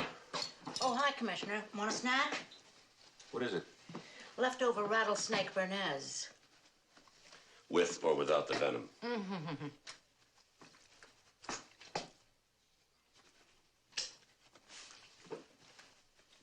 It tastes suspiciously like tuna fish to me. Gee, I wouldn't know. You'll have to take that up with the missus. Where is she?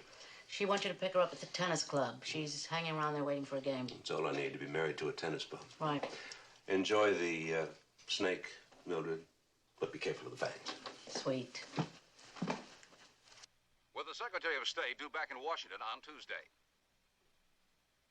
Locally, police continue their search for professional tennis player Ilya Astrov, wanted in connection with the murders of Ewing Webley and antique dealer Paul Comparini. We have received word, although it's unconfirmed at this time, that Police Commissioner Stuart McMillan is continuing to look for other suspects. This despite the substantial evidence pointing at Astrov. We'll have all the sports for you after this message.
Hello, this is Commissioner McMillan.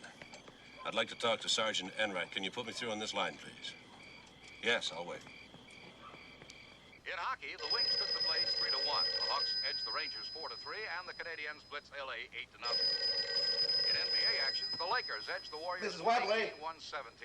That's the Lakers' fourth in a row, and it puts them back into a tie for first place. And for the Warriors, they haven't beaten the Lakers now in their last 5 tries. That goes back to the last month of last season. This is Webley, In telephone. action, Portland walloped the Bucks 123-99. New York devastated Boston 106-92. Cincinnati squeaked by Baltimore 105-104 in overtime. And Chicago routed Philadelphia 109-104. Submissions 145 in the third round. They're scheduled 10-rounder tonight. And that's it in sports. Hello, Sergeant Enright here. How is everything, Charlie? Sir? You keeping a close watch on Rachel? Well, sir, Something wrong, Charlie? I lost her, sir. Something's wrong, Charlie. I would say so. Yes, sir. She said that she was going to go take a shower, and then... You can relax. Rachel's here at the tennis club playing with Sally.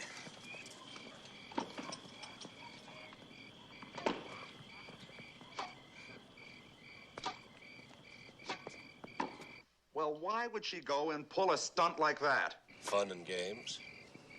Maybe you better watch Walter instead. At least with him, you won't fall for that old shower routine. Yes, sir. Now you know why I never went in for vice work. Now I know.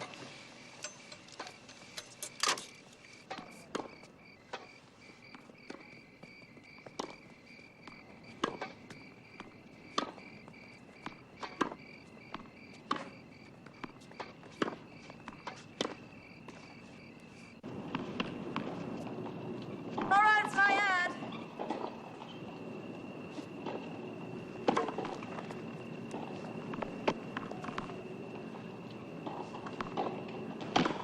Oh. Why do I play with you? That was a nice game. Thank you. Congratulations. Mrs. Webley? Yes? There's a phone call for you. Okay, thank you. I'll be right back. Okay.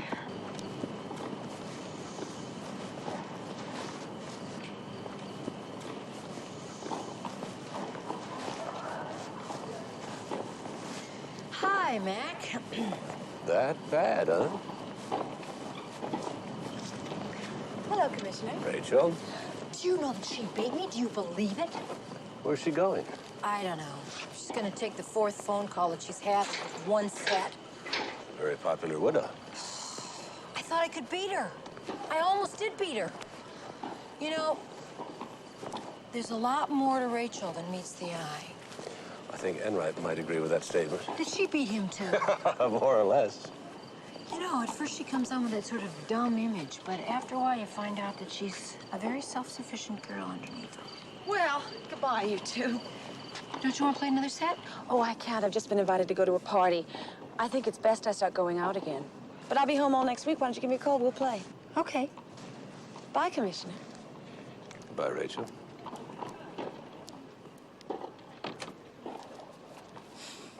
Well, there's a new little Italian place just opened across the street. You want to give it a try? That certainly beats your rattlesnake offer, but I think I'll see you at home. Do you mind?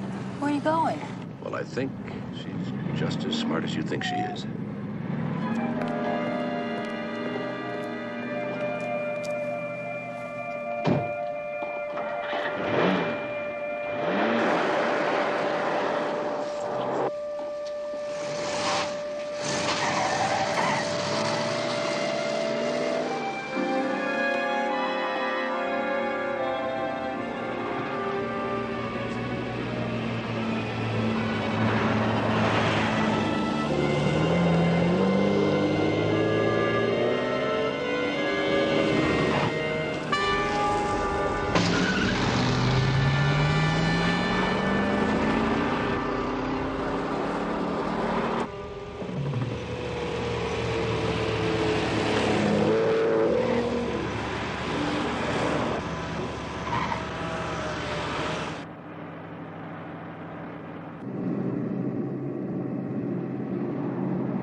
This is Commissioner McMillan. Get me Sergeant Enright.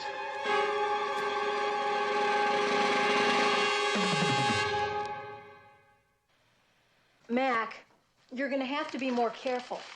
Whoever tried to kill you could try again, you know. I must be getting close. To who? Whom? Walter? Rachel? You're forgetting Ilya Astrov. Somebody else could have done it, you know. Yeah, like who? Whom? You were right the first time. Ted Hoffenstein, you're forgetting him. You'll blame anyone but Astrov. Well, it is true that my backhand has been deteriorating since he left. You think Hoffenstein framed Astrov? Could be. I don't. His policy doesn't pay off on any criminal acts by Astrov. Only death or injury. Well, that's good, because I'm having lunch with Ted tomorrow at the tennis club in town. What does he want to have lunch with you for? He just called a little while ago to make the date. If nothing else, maybe he could recommend a new tennis instructor.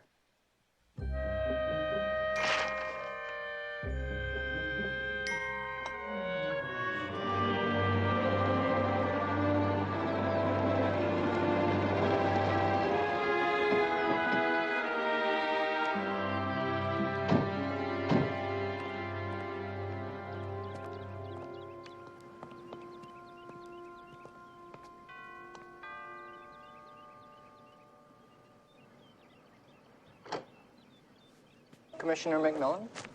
Sergeant? Mrs. Webley in? Yes, she is. Would you like to come in? Yep. I'm afraid we are a bit disorganized today. The estate auditors just seem to be everywhere. Mrs. Webley sleep here last night? Yes, she did. She's having her breakfast out on the veranda. Would you tell her I'd like to see her, please? Certainly, sir. Commissioner? Will you look at these paintings? What about them? I may be ill. Why? Some of these are quite beautiful. But look at the prices on these. Well, great art's become big business, Charlie. You're telling me. Well, now, take this picture, sir. Picasso. What do you think of it? Well, beauty is in the eye of the beholder. Well, to this beholder, this woman here, it is a woman, isn't it? Well, yes, I think so. Well, this woman looks like a hard-boiled Easter egg. Well, at $150,000 appraised value, I'd like to have it in my Easter basket. Well, confidentially, sir, I wouldn't give you a nickel for it. Is that a firm offer to the estate? Oh, excuse me. No, I was just offering a personal opinion. You strike me, young man, as someone whose tastes run more to those clowns with the weepy eyes. Well, I may not know much about art. But he knows what he likes. Commissioner? Yes. Mrs. Webley will see you out on the veranda. Thank you. Oh, sir?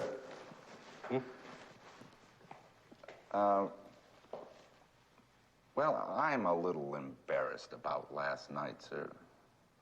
So... Oh, you want to wait here? If you don't mind. Oh.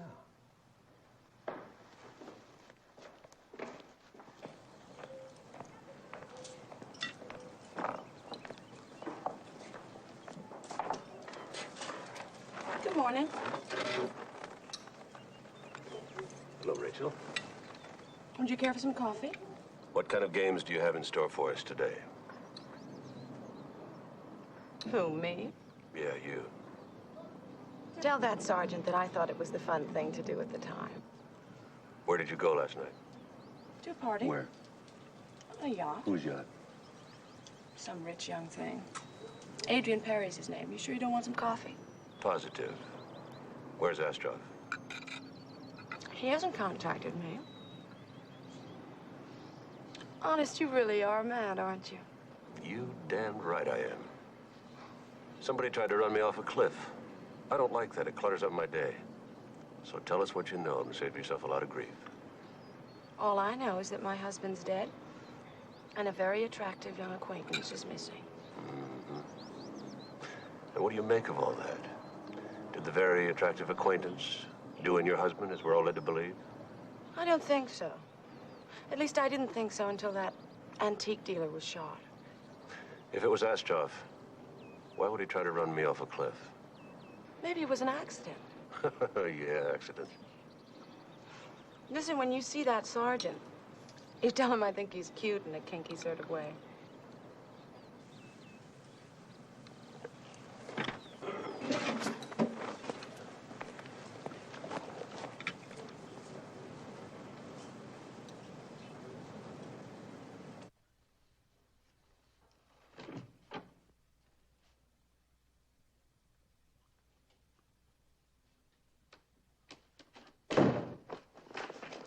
Good afternoon, Commissioner.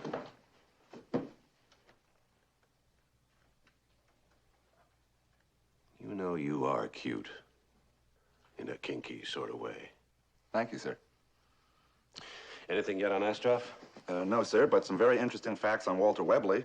Let me see if I can get this straight now. Okay. Now, for the past 3 months, each time the bank loans were transferred to the tax-exempt foundation, young Webley flew into Venezuela, and he deposited the money there. How much involved? $10 million. 10 million? Get a court order. I want to see those books.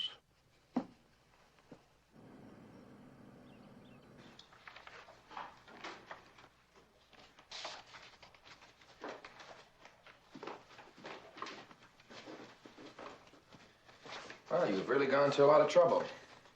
You don't really think I killed my father, do you? There's $10 million missing, Walter. No, not missing, Commissioner. Just invested. South America, the interest rates are higher there. Your idea, your father's? My father's. It's all documented. He wanted as many funds as possible funneled through the foundation. I see. So that if the Webley companies go under, the money from the Webley Foundation can't be touched. Well, that's the way it goes on the corporate battlefields. There's nothing illegal about it.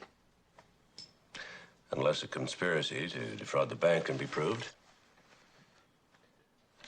Well, you'll have to admit that's not likely, since the conspiracy, if it did exist, did so solely in the mind of my father. He's dead.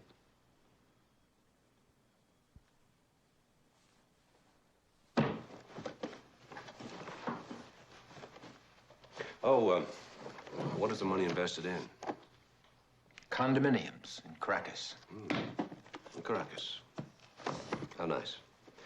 See you, Walter. Sergeant.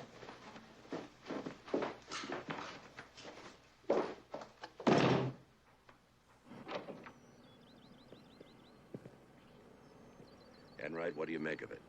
Well, sir, if he knew his father's conglomerate was collapsing, and he wanted to grab some money off of a sinking ship, but his father found out about it, that certainly is a motive, sir. That would mean he'd have to stash the money in South America instead of investing it. I'll see what I can find out. I'll call somebody in Caracas. Commissioner, what if it's invested properly, like Walter says? That would mean Astroff remains #1 on our list.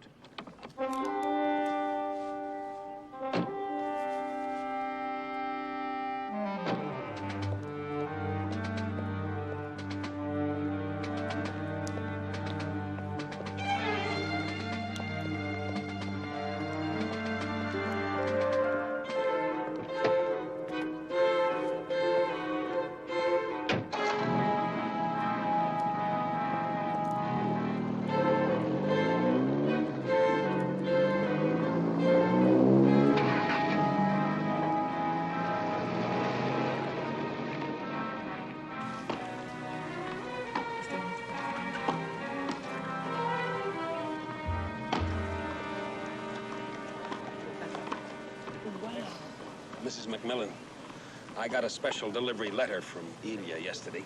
Where is he? I believe he's still in the city. He heard that you were looking for him, and he asked me to talk to you. Teddy should give himself up. I think he may have that in mind, actually. He wants to see your husband tonight at Borovich's restaurant. He wants to see Mac? At midnight. He will see that the front door is left unlocked. I suppose he's afraid that the police themselves might just start shooting. Mrs. McMillan, maybe... Ted, you don't think that Ilya killed Ewing, do you? I have tried for years to persuade tennis fans that Ilya's outbursts are part of the promotion. But they are, I'm afraid, the real thing. And when a grown man like that has tantrums, well, somebody can get killed.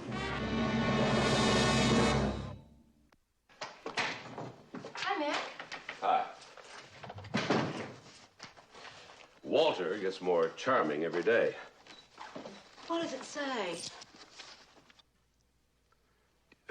Mildred? Yes? It's not Mildred. Well, it's not Mata Hari, if that's what you're thinking. No, I wasn't thinking that. Don't you like it, Mac? Well, I can't see your face. That's okay. I can't see yours either. Listen to this. Does the commissioner seek sensational mileage out of the Webley name in his bid to become the next governor? Governor? I didn't know you wanted to be governor. You didn't, so... Why, Mac, I thought you told Sergeant Enright everything. Well, not everything, Sally. It isn't that I want to be governor. It's just that Sally wants to be first lady. Let me see the signed Walter Webley. I'm going to speak to Sarah Jukes about this. Can I have this? With pleasure. Was that really Mildred? I don't know. It sounded like her. Charlie, you look like you have tired blood. Is that Diet or Rachel? Rachel. She moves around an awful lot, sir.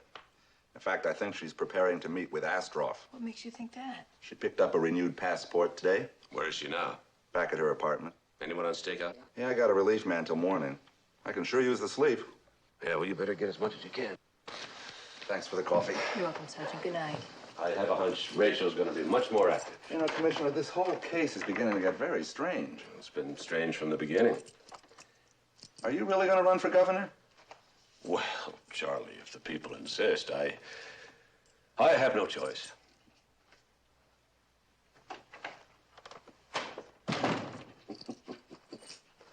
Now for a nice, quiet evening at home. Where shall we start? I think you might want to start by reading this. What took you so long? Well, I wanted to wait for Sergeant Enright to leave. You're not thinking of going there without me. Oh, no. I've been adequately warned. Are you sure this is on the up and up? Well, if it isn't, why would Ilya want to see you?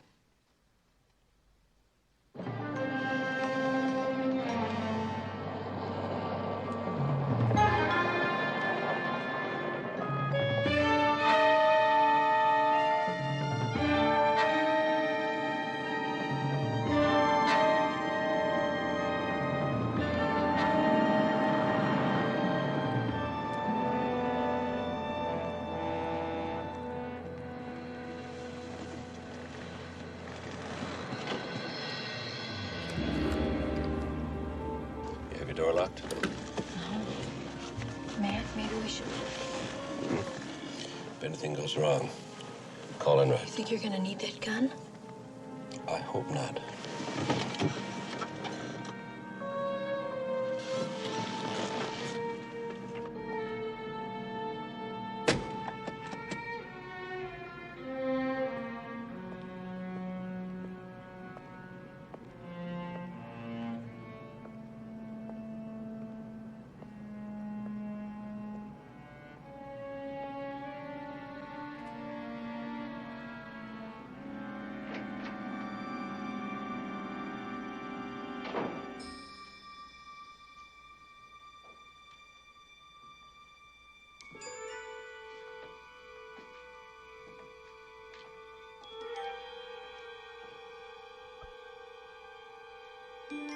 Ilya?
Get me Sergeant Enright.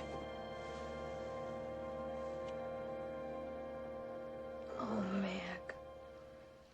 Do you know how much it hurts to be hit over the head with whatever it was I was hit over the head with? It's the most unredeeming experience of all time. It's all my fault. Your fault. Well, I was wrong about Elia. We should have called the police. I am the police. Commissioner, it's not the same thing. Hi, McMillan? Sergeant. Commissioner? How you feeling? My head hurts. His head hurts. I'm also getting an echo. Well, at least you got your man. My man? His man? There it is again. Astroff, sir. What are you talking about? Well, we also found his body in the restaurant. You shot him. No, I didn't. Well, I'm afraid you did, sir. The bullet was fired from your gun at a very close range. I didn't shoot anybody. Well, I had a hard time believing it, sir, but it was your bullet in Elia's body, and there were no other wounds.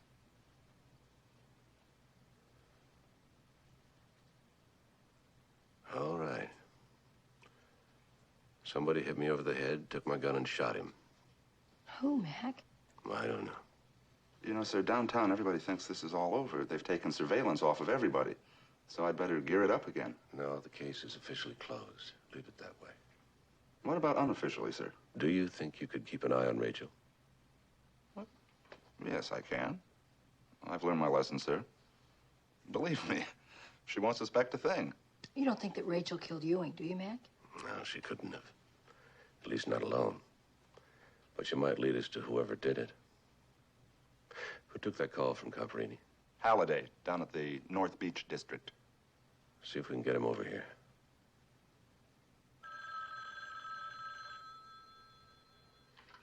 Third District, Sergeant Halliday? Halliday. This is Comparini. Yeah, Paul, what is it?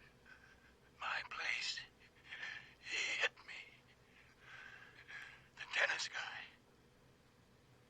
Hey, Camperini, you still there? We're on our way. Camperini! Astroff.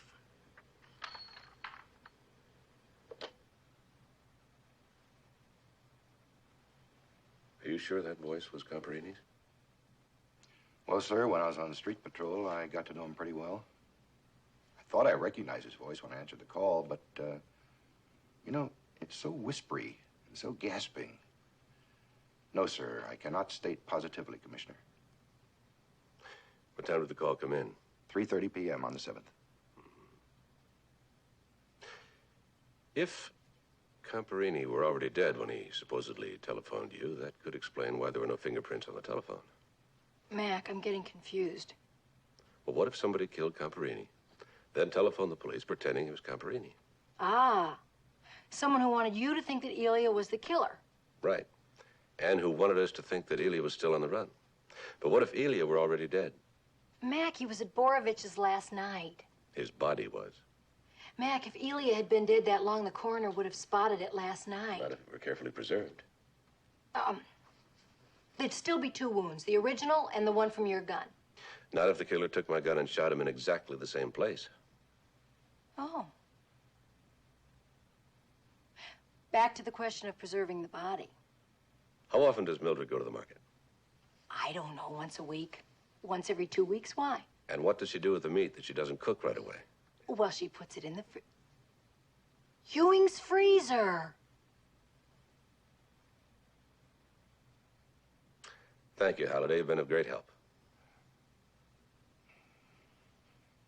Thank you, sir. We're shutting it down next week, as soon as the last of the beef is shipped. Be sure and get as many blood samples as possible. We're doing that now, sir.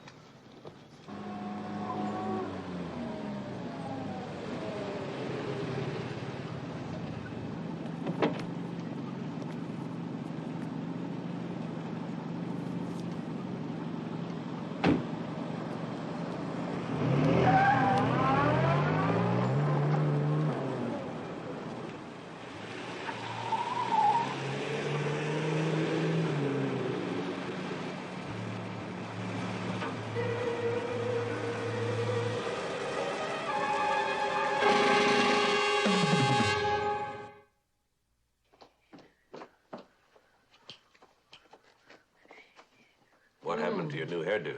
Oh, I'm too familiar to be distant. Oh. Is this steak or is it a kangaroo or something? Well, if it's kangaroo, I'm swearing out a warrant against the butcher. I'll get it. You eat the kangaroo. McMillan residence. She used to just say hello. I think that's the lingering influence of Sarah Jukes. Oh, yeah. It's the lab. I'll tell them to call I'll back, take it. okay? No, I'll take it. Yeah. Oh, only one, huh? All right. Thank you. What was that? They found human blood in the meat freezer. Was it Ilya's? It's the same type. Should never have gotten mixed up with Rachel at all. It's what Sarah's been saying from the beginning. All this time he was supposedly on the run. He was hanging like a side of beef in the meat freezer. Why'd they stash him away in there? To preserve the body. Ugh. Then bringing it out at the proper time so the police could find their fugitive. Since you were getting close, you were the ideal candidate to be set up to shoot Ilya. Correct. Whoever did it naturally assumed I would close the case. Then the same person that killed Ewing also killed Ilya. Probably. Mac, do you think that Rachel and Walter... I'm expecting a long-distance phone call. Yeah, hello. So much for Sarah Jukes. Who do we know in Caracas? That's the phone call. I'll take it. Hello? Yes. Yes, this is he. No, operator, I want to talk to the president of the Venezuela National Bank. Yes, I'll wait. Hello, Senor Presidente. Yes, did you find the information I wanted? Oh, you did? Then it is a joint bank account. That's what I thought. Yes, well, thank you. Muchas gracias. Yes, I should. Yes. Yes, I will, sir. Thank you. Goodbye. You should what? Learn to speak Spanish. A $10 million A $10 million joint bank account registered to the Silverio Gonzalez Land Development Company, payable to Mr. and or Mrs. Silverio Gonzalez. Silverio Gonzalez. That's the worker that went back to South America, isn't it? The worker who allegedly went back to South America.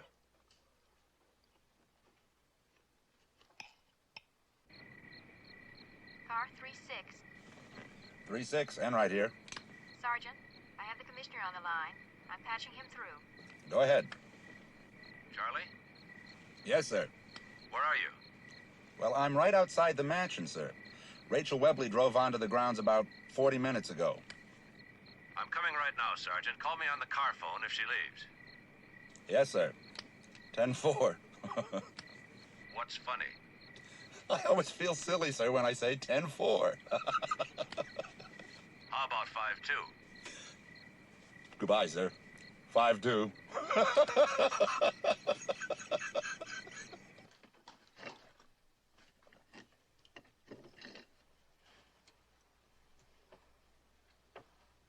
Are you here? What is it? Huh? What is it? It's all coming together. You're kidding. Tell me. Can't. Gotta run. You're gonna run? Leave me in the dark? Mm-hmm. Mac, take me in the car. Explain it to me on the way. No chance. Mac! N-O. Commissioner? And I'm not taking you either. I was just going to say, when you're right, you're right. Why, thank you, Mildred. And you're a wise, rational, mature woman. Tell you later. You're a wise, rational, mature woman. You're a wise, rational, mature fink.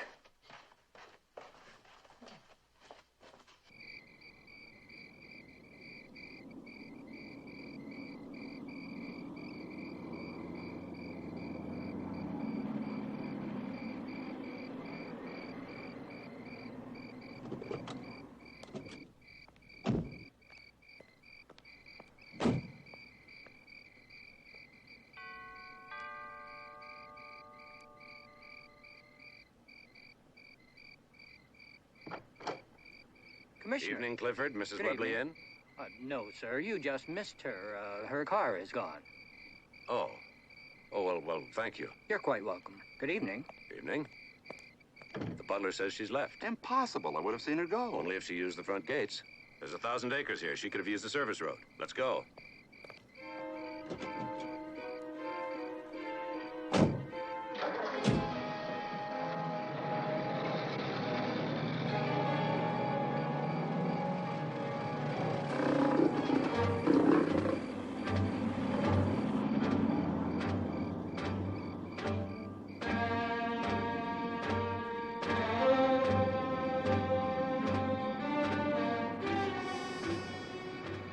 There.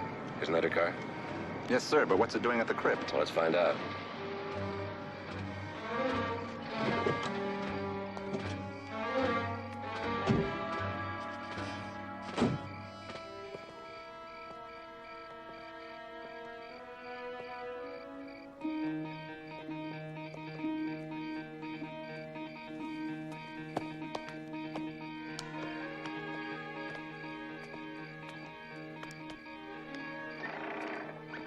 Ooh, I was afraid of that. Afraid it was open? No, that it would creak. It scares the hell out of me, if you must know, sir. Me too.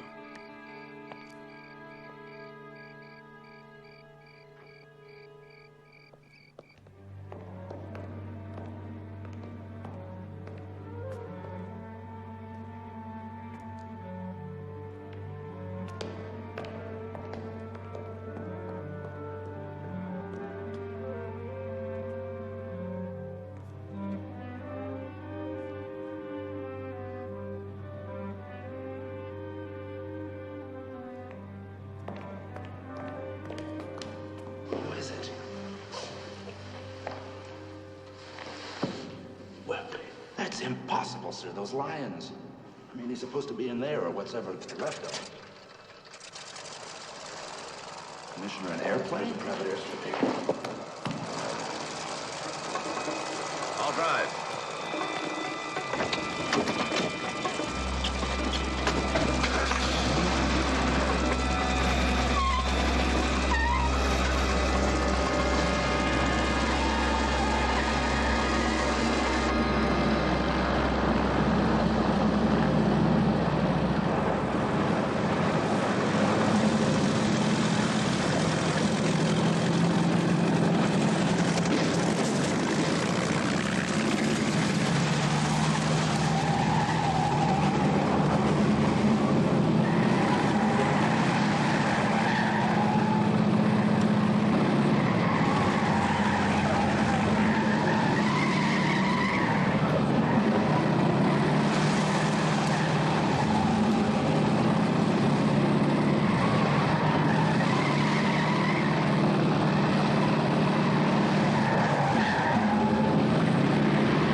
Is there any law on a person going up in their own airplane? No, but it's a law of murdering a person. I don't know what you're talking about. We just found Ewing's body.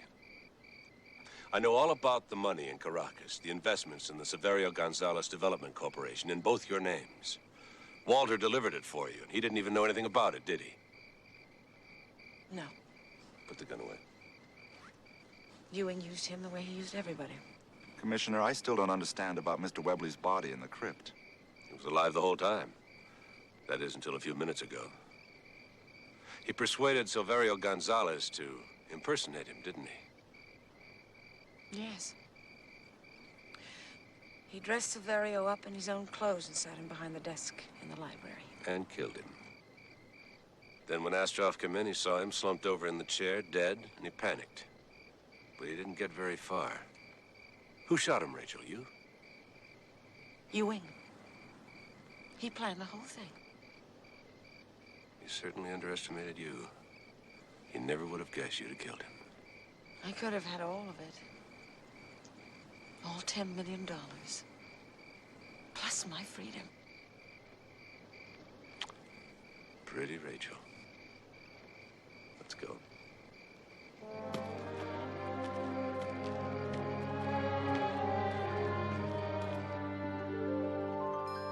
Who sold those vases to the antique dealer? Rachel. Then Ewing killed him and called the police. She had us on a wild goose chase the whole time, sir. It was his idea to make us think that she was in on it with Astroff. Well, who tried to run you off the cliff? Ewing. I didn't think Astroff killed the antique dealer. I told that to Rachel.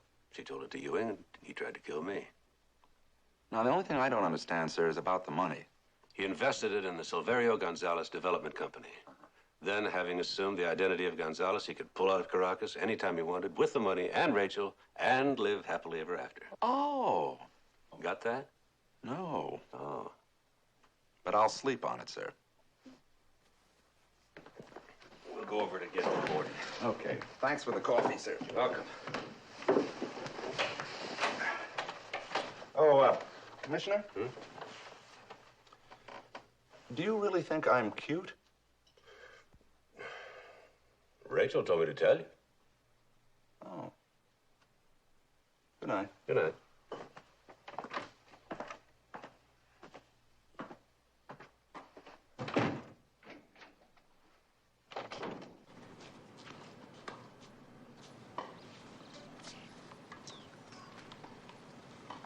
Hey, Harvey, is anybody looking for a game? Not that I know of, Mrs. McMillan. Oh, do you want to play? Me?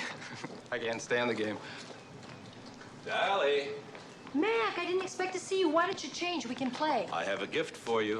Granted, he might not be a tall, green-eyed Romeo, but at least he can help you with your backhand. Oh.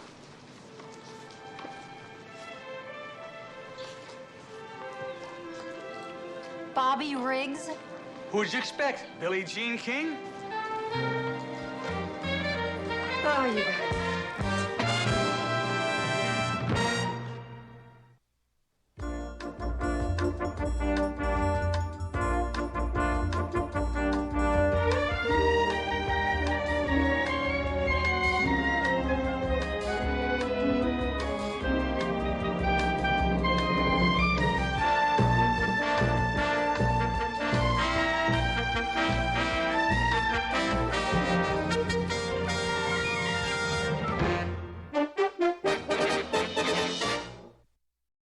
আব্বা আম্মায় যদি তোর ছোটকালে জানতো তোর হাইটের লগে তোর গাদামির হাইটটা একটু বাড়বো, তাহলে নিজ দিয়ে এমনিতেই 6 ইঞ্চি কেটে দিত, তোর আর গাদামি বাড়তো।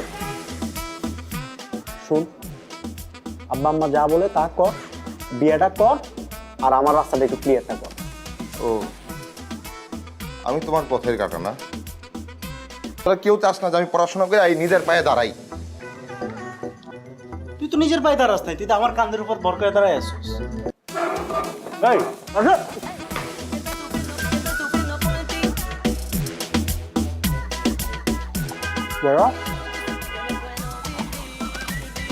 এই, কি তোরা সকালবেলা এরকম কাঁদতেছিস কেন? আব্বাও কাঁদতেছে, আম্মাও কাঁদতেছে। কিছু আম্মা কি সকালবেলা কি সিরিয়াল দেখা শুরু করছে? তাহলে কিছু চুরি হয়েছে বাসায়? কেউ মারা গেছে? কেউ কি মরার আগে হসপিটালে অ্যাডমিট হয়েছে? তাহলে কি হয়েছে? সবাই এরকম আয়োজন করে কাঁদতেছে কেন? বাবা মা বলতেছে আমার নাকি পড়াশোনার দরকার নাই, ধান থাকলে নাকি ধানের মাঝে চিটাও থাকে, আমি নাকি চিটা। হ্যাঁ, তাহলে তো ঠিকই বলছে। আর তুই কখনো দেখছো আব্বা আম্মা পোলাবাড়ির সাথে মিথ্যা কথা বলে? ভাই কি ওই কথা কইছে? কইছে আমার 1 মাসের মধ্যে বিয়ে করা লাগবে, বিয়ে করা 9 মাসের মধ্যে বাচ্চা পয়দা দেওয়া লাগবে। মাত্র 9 মাস টাইম দিছে? তুই তো নির্ঘাত ফেল করবি। মানে তোর যে পড়াশোনার কন্ডিশন, তুই 9 মাসের সাথে তোর আরো মিনিমাম 4 মাস টাইম দেওয়া লাগবে, তারপর যদি 12। আচ্ছা, দোকানদাররা অবশ্য নতুন যারা বিয়ে করে তাকে চেয়ার দিকে তাকায় থাকে 2 পয়সা ইনকামের জন্য। তোর দিয়ে এটাও হবে না, তুই চিন্তা বাদ। হ্যাঁ বল। তুইও? কি? আমি আগেই সন্দেহ করছিলাম তুই আমার মায়ের পেটের ভাই না। মায়ের পেটের ভাই হলে তুই এরকম করে কথা বলতে পারতি না। তোর আমার না কোনো মিল নাই, না আছে স্বভাবের মিল, না আছে চরিত্রের মিল, না আছে তোর এই যে চেহারার মিল, গায়ের কালারের মিল, কোনো কিছু মিল নাই। বাইকটা শোন, আব্বা আম্মায় যদি তোর ছোটকালে জানতো তোর হাইটের লগে তোর গাদামির হাইটটা একটু বাড়বো, তাহলে নিজ দিয়ে এমনিতেই 6 ইঞ্চি কেটে দিত, তোর আর গাদামি বাড়তো। শুন, আব্বা আম্মা যা বলে তা কর, বিয়েটা কর, আর আমার রাস্তাটা একটু ক্লিয়ারটা কর। ও, আমি তোমার পথের কাটা না? আমি তোমার জীবনের বাধা। তোরা কেউ আমার ভালো চাস না, তোরা কেউ চাস না যে আমি পড়াশোনা করে এই নিজের পায়ে দাঁড়াই। তুই তো নিজের পায়ে দাঁড়াস নাই, তুই তো আমার কাঁধের উপর ভর করে দাঁড়ায় আসছিস। শোন, আমি তোর ছোট ভাই হিসেবে চাই তুই আব্বা আম্মার কথাটা শোন, তুই একটা মাসের মধ্যে বিয়েটা কর, আমি কবজি ডুবায়া তোর বিয়ার কাচ্চি খাবো, বুঝছস? এই আসো।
Ok, vậy là mình đã dùng xong màu xanh đậm này rồi. Và tiếp theo thì mình sẽ cất màu xanh đậm này đi và sẽ lấy màu xanh nhạt để tô tiếp bức tranh nha.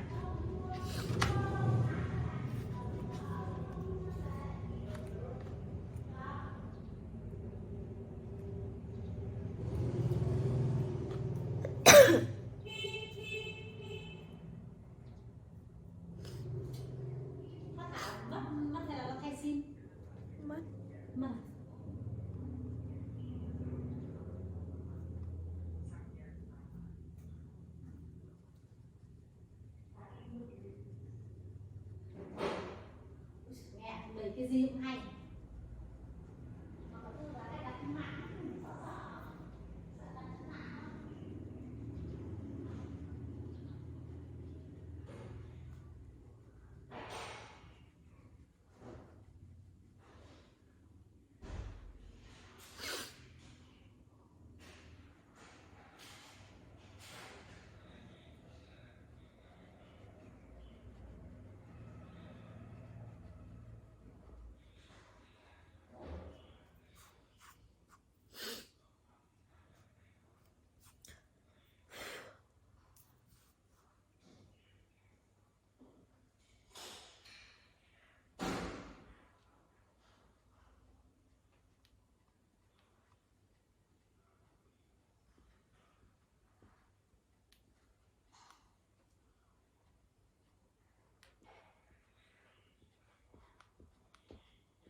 vậy là mình đã tô xong bức tranh rồi, và bây giờ mình sẽ cho các bạn xem bức tranh của mình sau khi đã tô màu xong nha. Và đây là bức tranh chiếc xe ô tô đồ chơi của mình sau khi đã được tô màu xong. Và nó giống với bức tranh mẫu đúng không?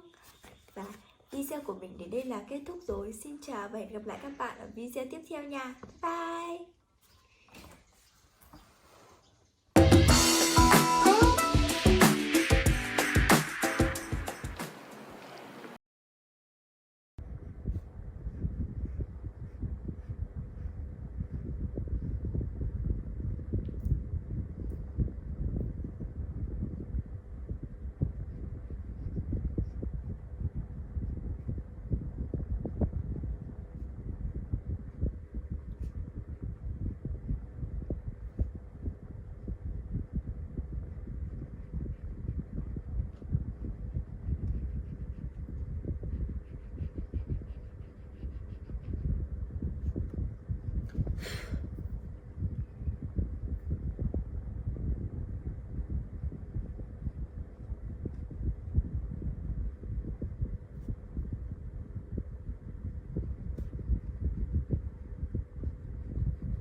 Và tiếp theo thì mình sẽ lấy màu vàng để tô tiếp bức tranh nha.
Vậy là mình đã tô xong màu vàng rồi. Bây giờ mình sẽ cất màu vàng đi và mình lấy màu đen nha.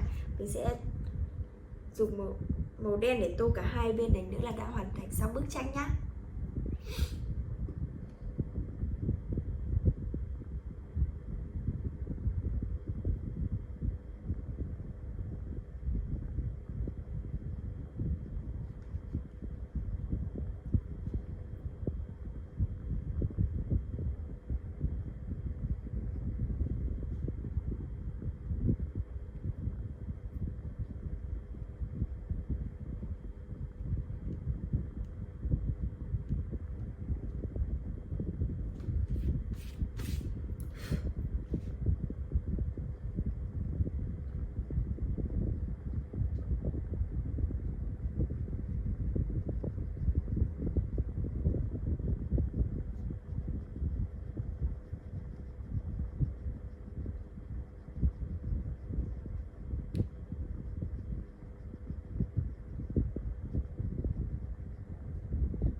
Mà mình đã tô xong bức tranh rồi và bây giờ mình sẽ cho các bạn xem bức tranh của mình. Đây là bức tranh của mình sau khi đã tô màu xong. Đẹp đúng không? Và video của mình đến đây là kết thúc rồi. Xin chào và hẹn gặp lại các bạn ở video tiếp theo nha. Bye bye.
Và tiếp theo thì mình sẽ cất màu xanh này đi và mình sẽ lấy màu tím để tô tiếp bức tranh nha.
Ok, và tiếp theo thì mình sẽ dùng màu xanh than để tô đường kẻ tiếp theo nha.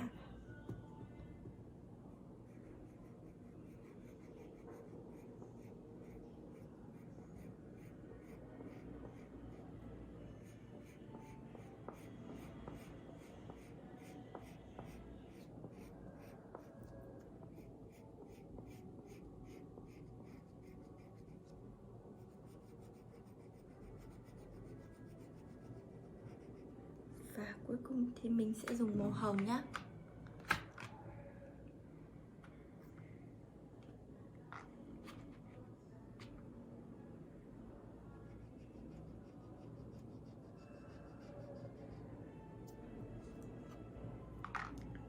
Vậy là mình đã hoàn thiện xong bức tranh rồi. Và đây là bức tranh của mình sau khi đã tô màu xong. Các bạn có thấy bức tranh của mình nó giống bức tranh bên trên này không? Và video của mình đến đây là kết thúc rồi. Xin chào và hẹn gặp lại các bạn ở video tiếp theo nha. Bye bye.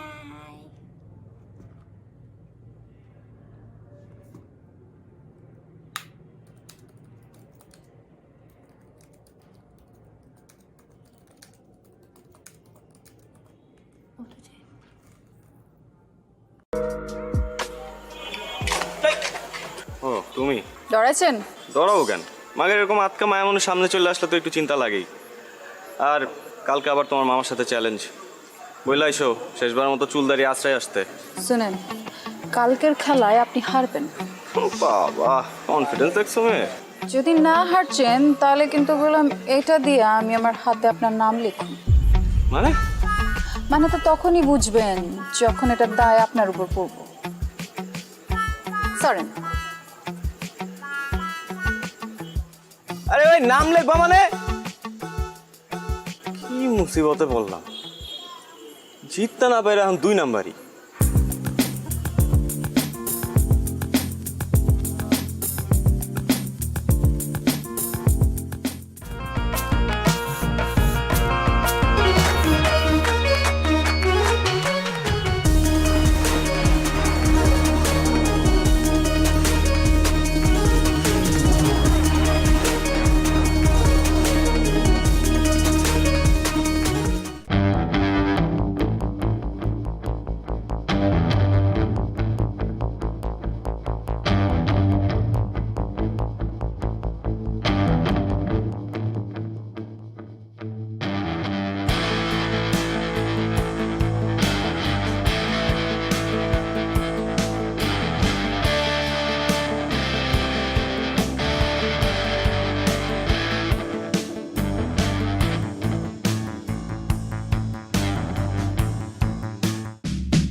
কি করতেছ?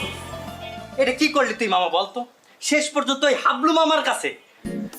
Sorry বলছি তো, mistake হয়েছে। আর এটা খেলা না, খেলাতে হার জিত থাকি।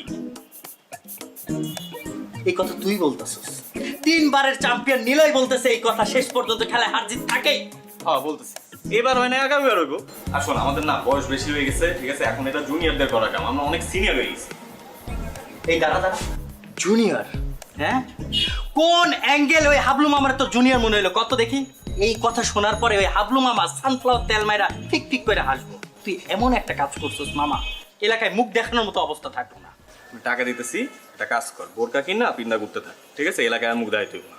দাঁড়া দাঁড়া দাঁড়া, আমার মনে হইতেছে কেউ তোর তাবিজ করছে। তুই কখনো তো এই কথা বলার ছেলে না, কি হয়েছে কত? কোনো তাবিজ টাবিজ কিছু না। আর শোন, আনোয়ারের রহিম বাবুর ছেড়ে আনতে পাঠাইছিলাম, কই হয়? ভাই আসসালামু আলাইকুম ভাই। ওয়ালাইকুম আসসালাম। আনোয়ার কই? ভাই পাড়ায় কই জানি গেল গা ভাই? কামটা কি হলো ভাই? কালকে গেম রাইডা গেলেন? যাওয়া হইছে। কাজের কথা আসি। লাইলির পার্টিতে কাচ্চি করে দিব। না ভাই পারুম না, মাফ করে দেন ভাই। আপনার লেগে আমার জানা আছে, রুমাইয়ের লেগে আমি ভাই কাচ্চি বাচ্চি রাঁধতে পারবো না ভাই। তুই কি কর? রহিম ভাই মাথা ঠান্ডা, মাথা ঠান্ডা। তোমাদের ছাড়া হইব না তো বিষয়টা। এমন কাচ্চি খাওয়াই তুইব মনে করো 7 দিন যাতে কেউ বাথরুম থেকে বাইর না হইতে পারে। বুঝছো না বিষয়টা? পারো না?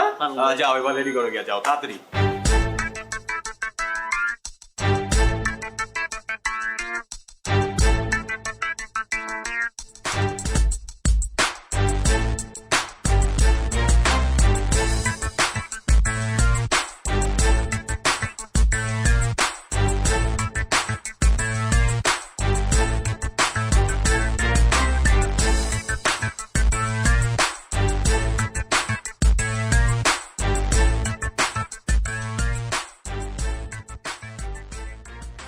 গোটা একটু বড় খবর হইব।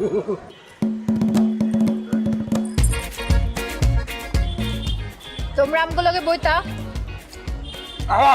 আরে আমরা তো খাবোই, আগে আপ্যায়নটা করে নেই। পুরান ঢাকার ট্রেডিশন তো আপ্যায়ন করা, কি মামা? এই তো দুধ লাইনে আইছো, এরকম লাইনে থাকলে তো কোনো সমস্যা হইতো না। খুব তো কইছিল খেলার কথা, এখন বুঝছো খেলা কি? এখন একদম ক্লিয়ার মামা। আপনার একটু কাছে দিই। আলু দেই, আলু আলু। না না আলু না, গোস্ত দাও, গোস্ত দাও। এই যে গোস্ত দেই। অনেক মজা হয়েছে। এই লাইলি দাও, লাইলি দাও। আলু লো লো লো লাইলি লো। তুমি লই বানি খাইতা মজা তো। তুমি একটু খাও। তোমরা আমগুলোকে খাইতা। আরে খাবো তো, খাবার তো আছে। আমগুলোকে খাও। আরে মামা খান তো। আছে কিছু লাগলে বলেন কিন্তু। মজা হয়েছে। আসলে না তুলো গোস্ত দাও।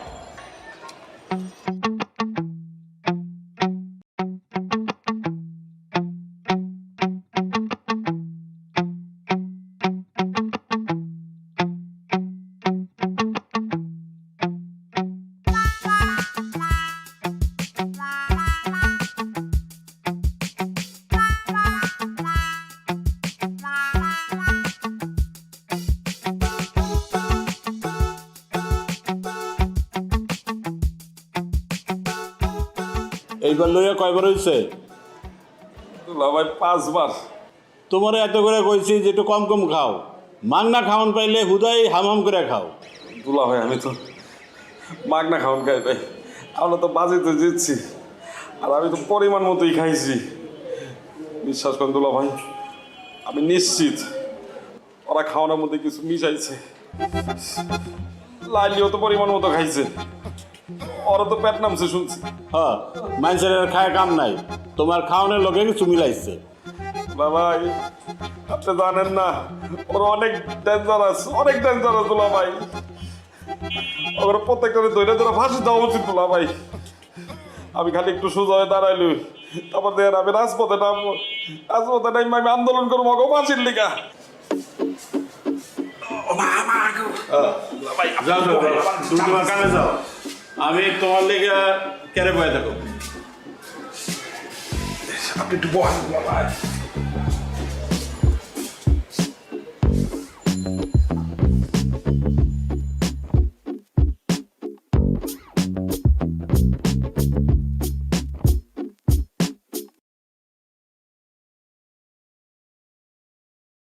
Em bảo em không cấm chị cho ai vào phòng, nhưng vào phải có ý thức với cả cái xe đấy ấy.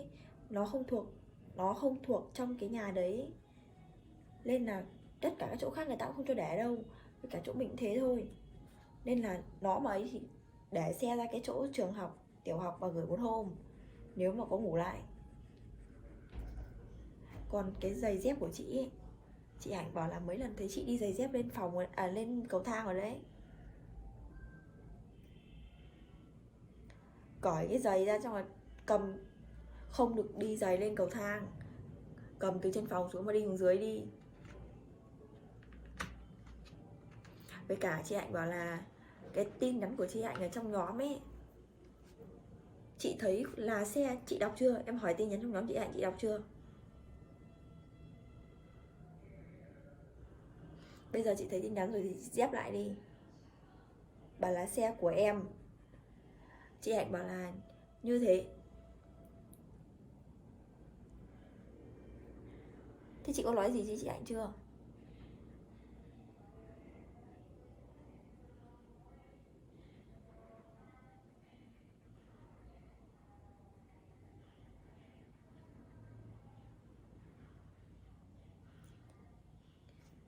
Cái gì cơ? Chị nói bé đấy, em chẳng nghe những gì.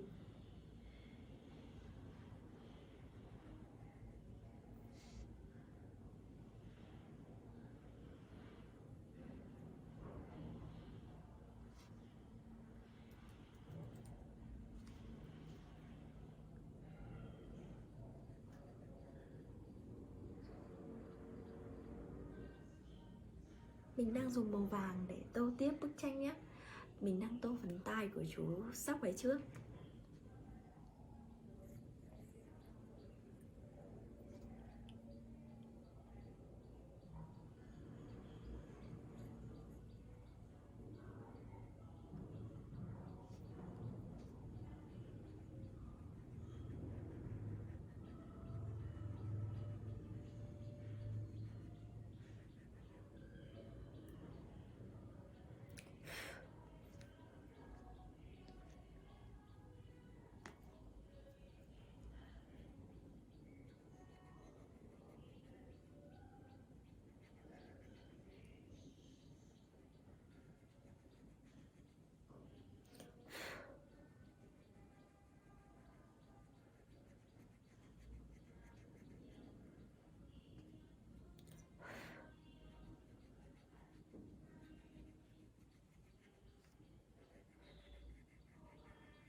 Vậy là mình đã dùng xong màu cam để tô bức tranh rồi nha.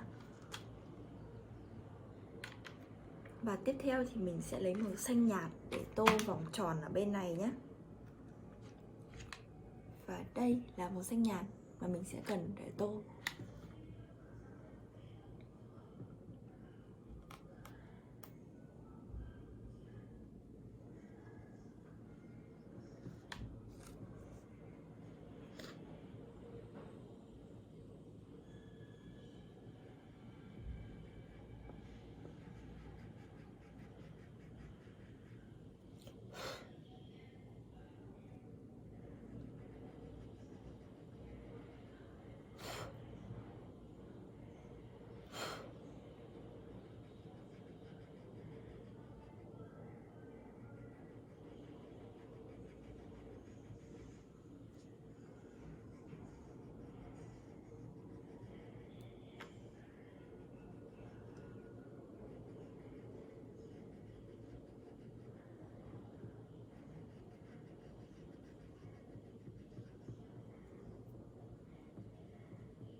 Vậy là mình đã dùng xong màu xanh nhạt để tô rồi. Và tiếp theo thì mình sẽ dùng màu xanh đậm hơn để tô vòng tiếp theo nha.